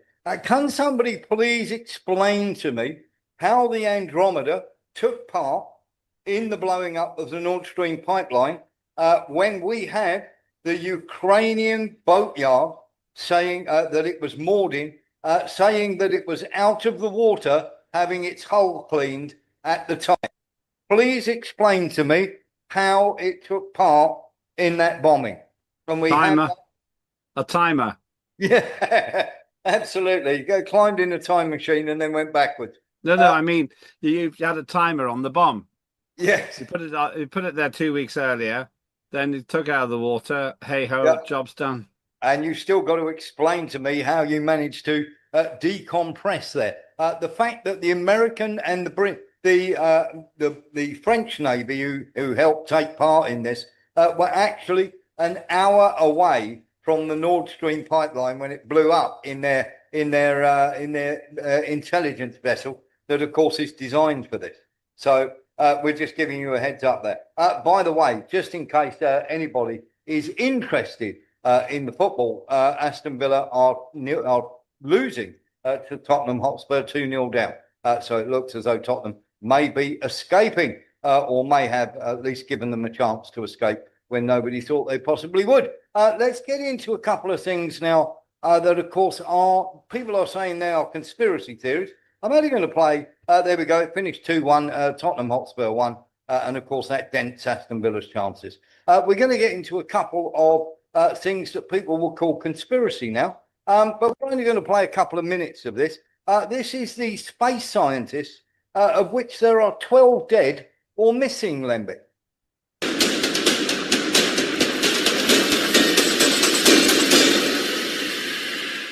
The White House and FBI are investigating a string of suspicious deaths and disappearances of at least 11 U.S. scientists, many of whom are involved in classified aerospace, nuclear, and defense research.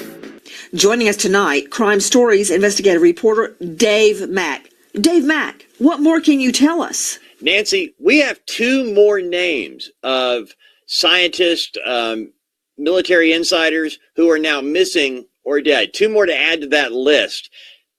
These are some of the most amazing things we've seen yet. First of all, Matthew Sullivan, a 39-year-old former U.S. Air Force intelligence officer, and a 29-year-old NASA nuclear scientist, Joshua LeBlanc.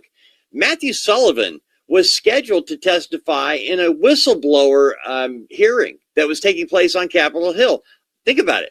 A hearing for whistleblowers about UFOs and UFO intelligence within the military. And before he had a chance to testify at that whistleblower hearing, Matthew Sullivan, dead. The circumstances of his death are being questioned by many close to him, but he's gone. NASA nuclear engineer, 29-year-old Joshua LeBlanc, Huntsville, Alabama. Like many of those who have gone missing, Joshua LeBlanc, at 29 years old, was reported missing around 4:30 in the morning. He left his wallet, keys, phone, stuff like that at home, but he was gone, and his family couldn't find him. He didn't show up for work. They were concerned. All day long, Huntsville police were looking for Joshua LeBlanc. This nuclear scientist who was working on nuclear propulsion for NASA was missing all day. 2:45 that afternoon, a fiery crash involving Joshua LeBlanc's Tesla. The crash was so bad, he hit a guardrail, crashed into some trees. His body, not even identifiable for 3 days. When they finally got into the investigation, they were able to go into the Tesla Sentry mode and found out his vehicle, this Tesla, was parked at the Huntsville airport for 4 hours the morning he was reported missing. Many occurrences. In all, we have 12 scientists missing, 12 scientists that are either missing or died. There are a couple of female scientists that are the same thing, 4 a.m. in the morning, gone out for a walk. Why they're going out for 4 a.m. in the morning, I don't know. But they've gone out for a walk or to meet someone.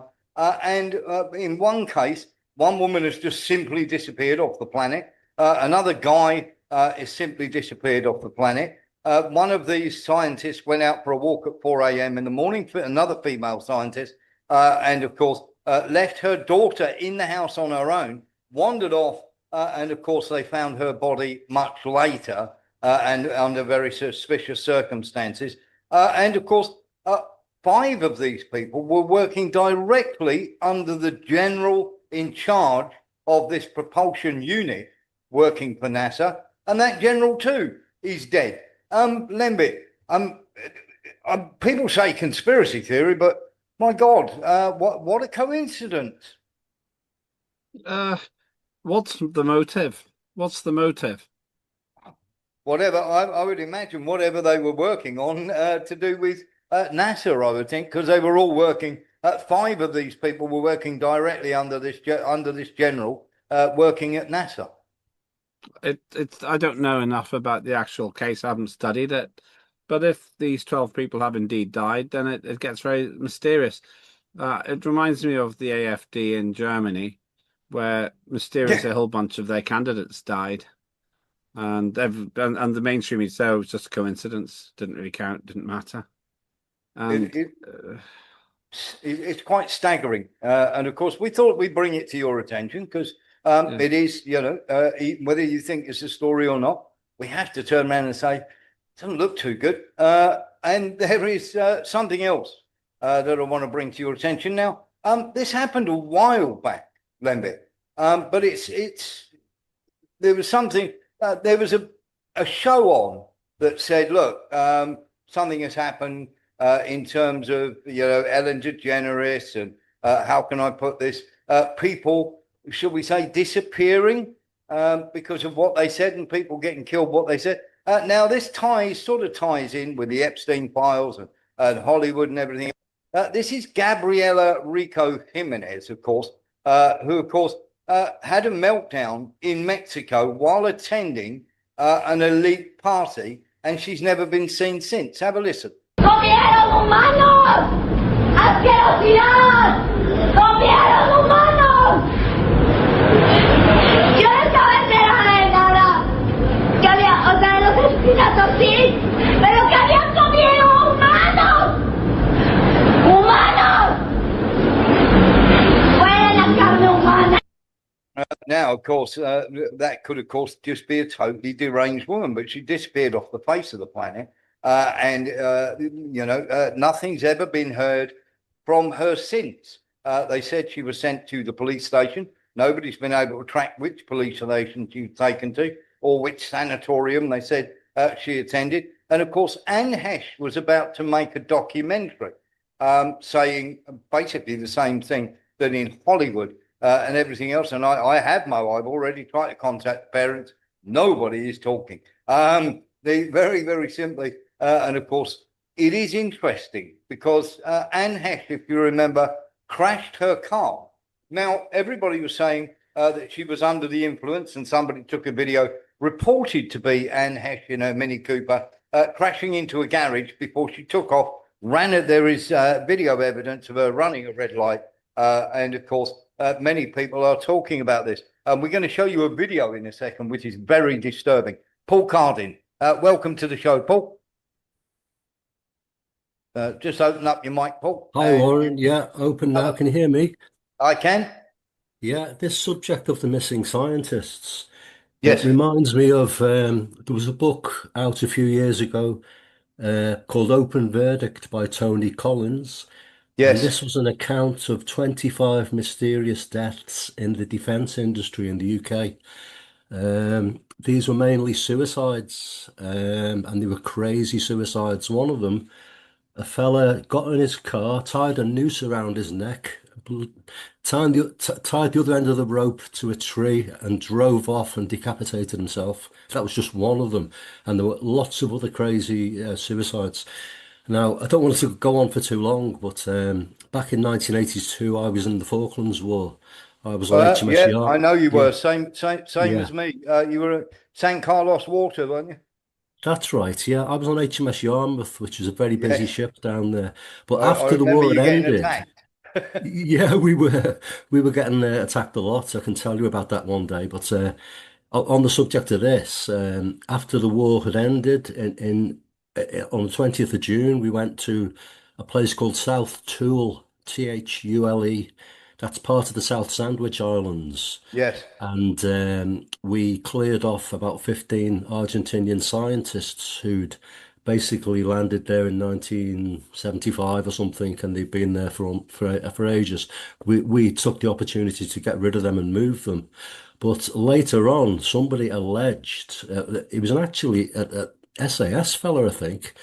He Yeah. was on South Tool with his platoon or whatever, and he alleged that they found these crates, about 60 huge crates, and one of the lads opened a lid, and it was full of what was called black goo, what they call black goo. And I've been researching this stuff, and it's described as a sentient substance. So I don't know really, it's very conspiratorial, this, but it was Yeah. alleged that this was put onto a cargo ship and taken back to the UK, and people have alleged that Marconi were working with it, and somebody linked these deaths of Marconi scientists to this black goo.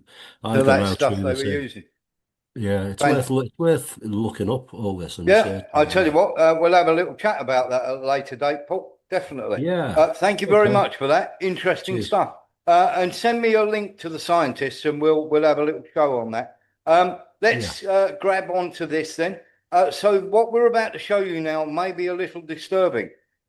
This is Anne Heck, and she is literally. This is just after a Mini has crashed into a house and disturbed it completely.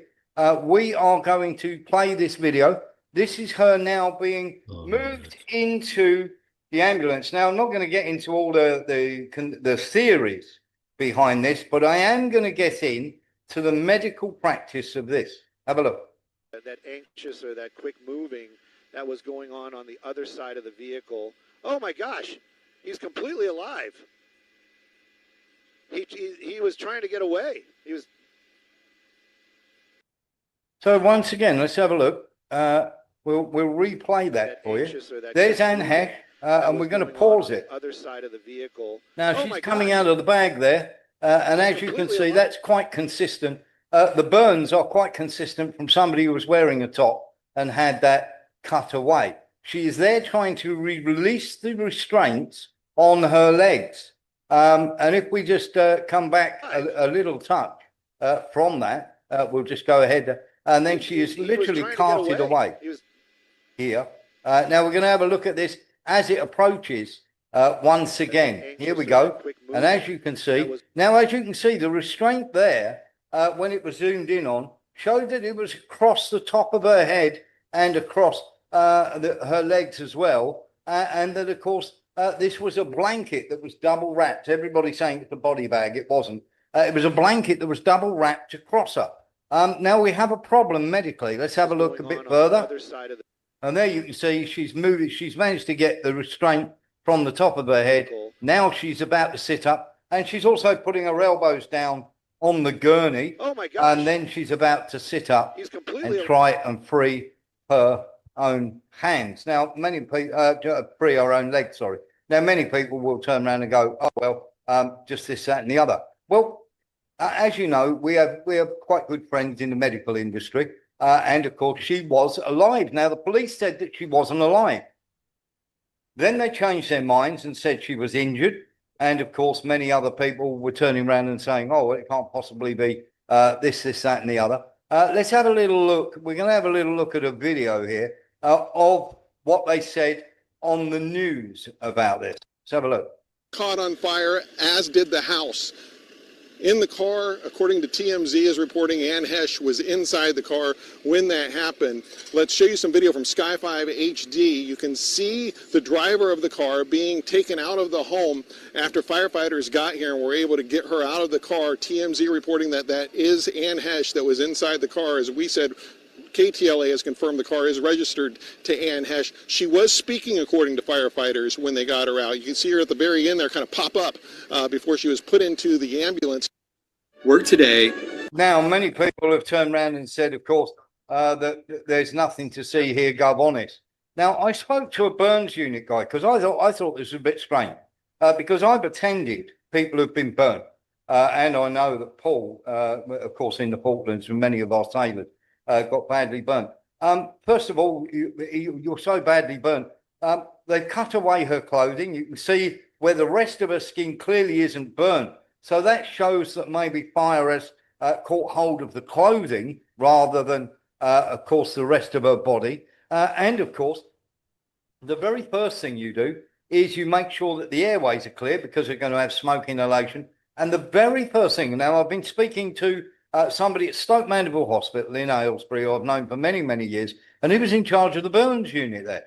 And when I showed him the footage and I asked him, he said it was very, very strange indeed, because the very first thing you would do is make sure they are getting enough oxygen, that they're actually getting pure oxygen into their lungs and and also an IV into their arm. And he could not believe, first of all, you wouldn't be putting blankets on them if you can possibly help it, because they're suffering from burns.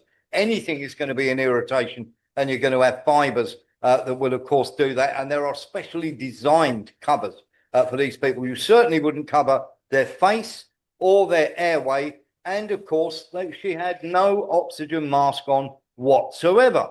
And of course, the strap was across the top of her head. Now, in all his years dealing with burns victims, he has never known where they didn't have an IV in and they didn't have an oxygen mask on before they were transferred into an ambulance when it comes to a burns victim because of the shock. And they certainly wouldn't be covering the face and head.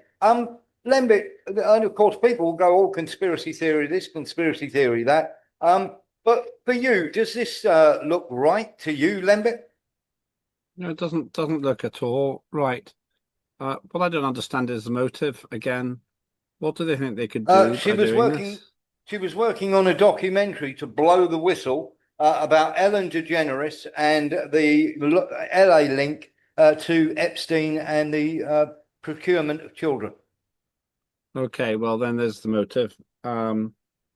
What this is really dark. That video is really dark. It looks like there were two different drones or helicopters filming that because they're slightly different angles for the sitting up point. Why would they have said she was dead when she clearly was not? So here's the thing. There is a guy out there, by the way, who's a conspiracy theorist, and he's saying all this, that, and the other. And I'll go to Sean Murphy and Louis Bastos in a moment. But there is a guy out there who's a conspiracy theorist and saying this, that, and the other. Now he's going on about all the weird elements of this. But if indeed she was, shall we say, driving under the influence, there is no question that, of course, she could have been taking something herself or could have been fed something. But it is highly likely, I am being told by this guy, who said, first of all, they would have given her pain medication. Everybody was then saying that she had cocaine in her system. She did not. Okay. Did she have ketamine in her system? Yes, she did. But they're saying that ketamine was applied to her in the hospital. And that's why it showed up in the autopsy. So the whole thing starts to take on a sort of strange thing. Why you be giving ketamine to a person? And I said, would you give ketamine to a burns victim? He said, no, I wouldn't. He said, and of course, he was in charge of the burns unit for over 30 years at Stoke Mandeville Hospital. So there's a lot wrong with this. And of course, somebody could have spiked her, or she could have been taking it herself before she took off. And if she was driving under the influence, he is saying that it is possible that, of course, the effect of the drug wore off because she was in such pain from the fire that was caused by her crashing. She was very drowsy, and of course, she accelerated through a light at 60 miles an hour. Quite how you do that if you're super drowsy. So there's a hell of a lot that is wrong with this. We're going to go Lee. We're going to go Sean Murphy, Louis Bastos, then Lee Williams, then back to Lembit. Sean Murphy. Well, Warren, excuse me. As you may not know, but I had extensive experience of working in a burns unit. Yes, I know. Especially from the surgical side at the QE. I mean, I've done a lot of work on, Simon Weston later on. Yes. So, and who I know quite well. But I've worked on countless burns patients, and you would give it their fluid loss when you put them in the shock room. They're sort of they're on a mesh table, which is over like a bath. Yeah. And it's not to bathe them or cool them down. It's because they lose so much fluid through the burns. Yeah. But you would certainly have as many IVs in. You'd have one in each foot. You'd have one in each arm. You'd have one in each hands. If they were accessible, you would have them a central line in the neck. You would be pouring fluid into that patient to replace the fluid that's actually coming out because of the burns. You know what it's like when you get a blister? Yes. And basically a blister is just a superficial burn caused by friction, but it can be quite big. And when if you go to pop the burn, you go to pop the blister, there's absolutely masses of fluid, serious fluid, or serous fluid that comes out of that, and that is why they go into shock, because they're losing circulating body fluids. So why didn't she have an IV in, Sean, before she was moved? Well, that's the first thing you'd do. Yeah. You'd intubate. At the same time, a paramedic or whoever, or an anaesthetist, is intubating.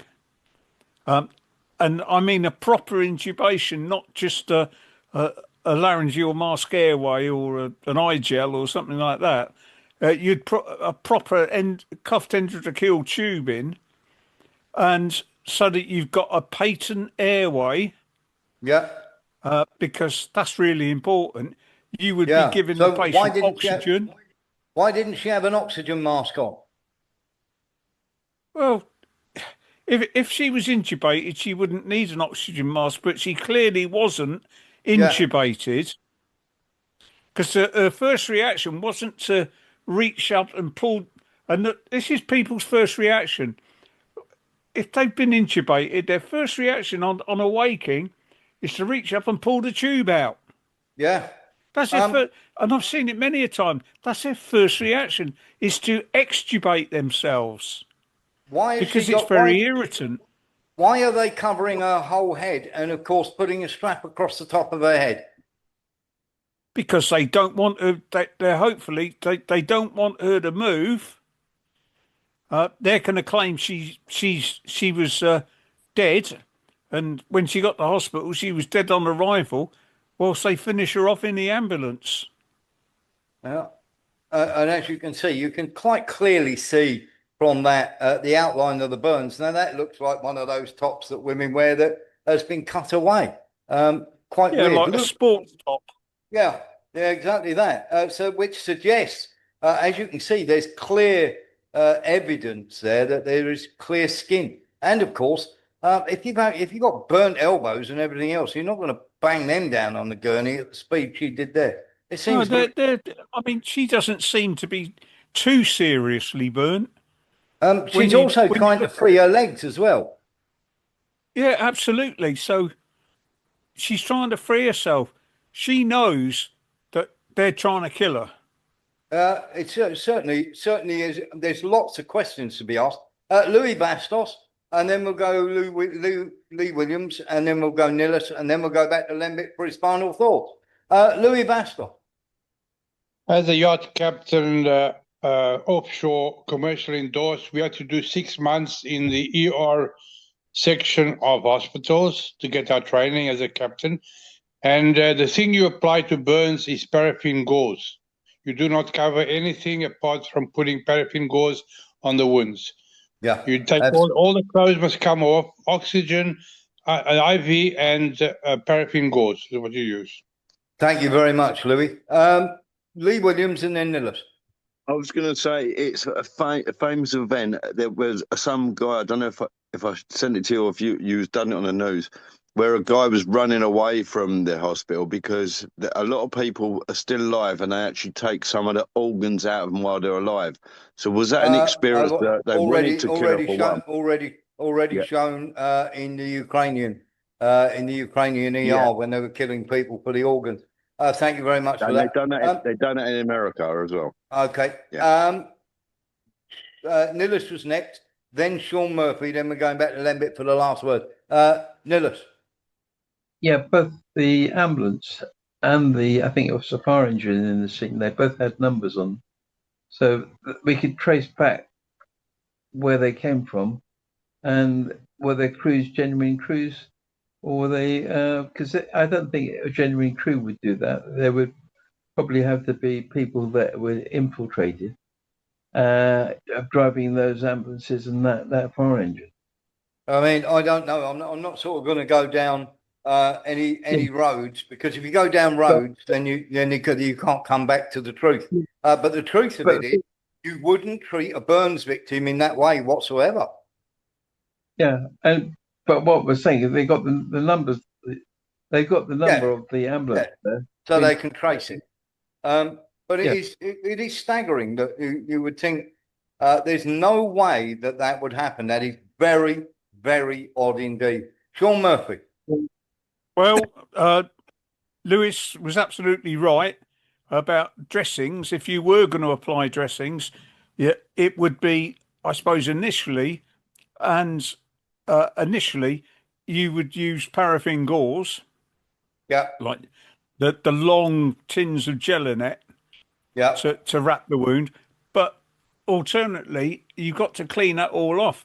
And there's a cream called, I can't remember what the trade name is. It's called silver sulfonamide. Yeah. And the silver is a great antiseptic, and it keeps the wounds. Yes.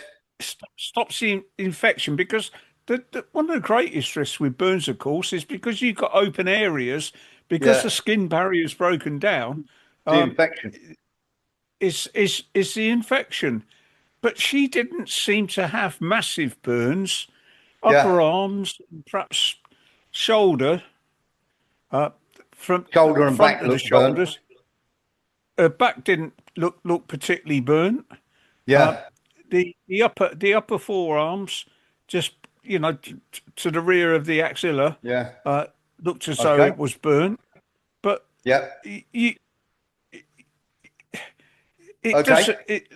what they were doing there does not ring true. No, and that was my thing on that. Thank you very much for that, Sean. And that's a guy who's been in the Royal Army Medical Corps for years and years and years, saying that wouldn't happen. And of course, when I sent it off to our guy, who ran the burns unit for 30 years, he said, first of all, you wouldn't put any straps across whatsoever, because you're actually the last thing you want to do is be putting any weight on those burns. Let's go to Lembic for the last word. Then we're going to show you something for a bit of fun towards the end, and then we're going to do the op. Lembic, your thoughts, final thought. I think that what bothers me is it's a really graphic, frightening piece of video, and if it's not fake, it just raises so many questions. It's like a horror film. Yeah. And this Epstein thing just keeps running and running and running. And of course, they're very saying powerful people, and you wonder who is in there, and you wonder what's going on. It really does bother me so much.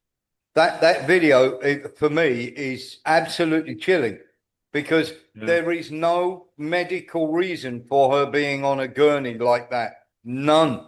Absolutely none. Now, people can go down all sorts of rabbit holes of this, that, and the other, but there is no doubt whatsoever that she's perfectly okay in that video. She may be burnt, but she is not on death's door. Absolutely not. And she's actually trying to free her legs. So given that she was working with somebody else, and there's a lot of people out there making these strange videos, you know, where they've got guys who are talking through a voice disguiser and being blacked out. Well, hang on, if you've got something to say and you are an insider and you were working on this documentary with Han Heck, just come out and say it.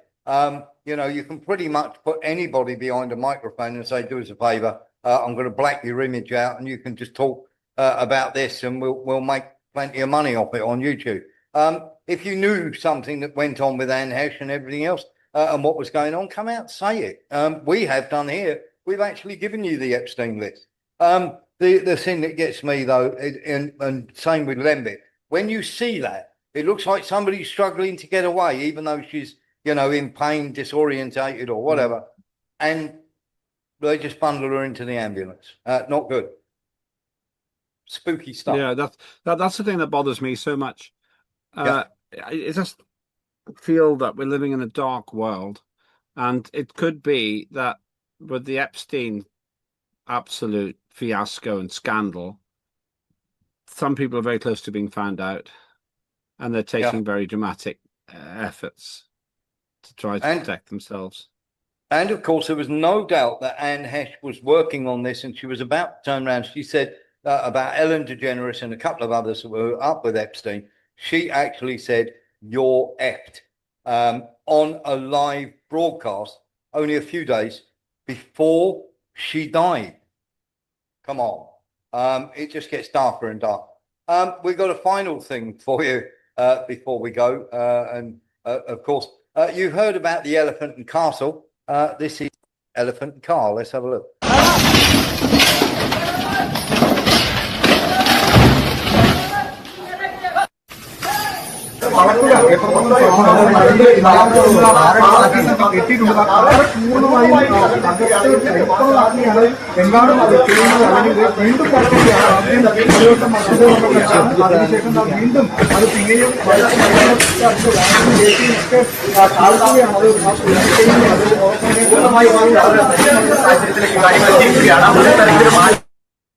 One of those. Maybe you didn't like the colour, Lembit.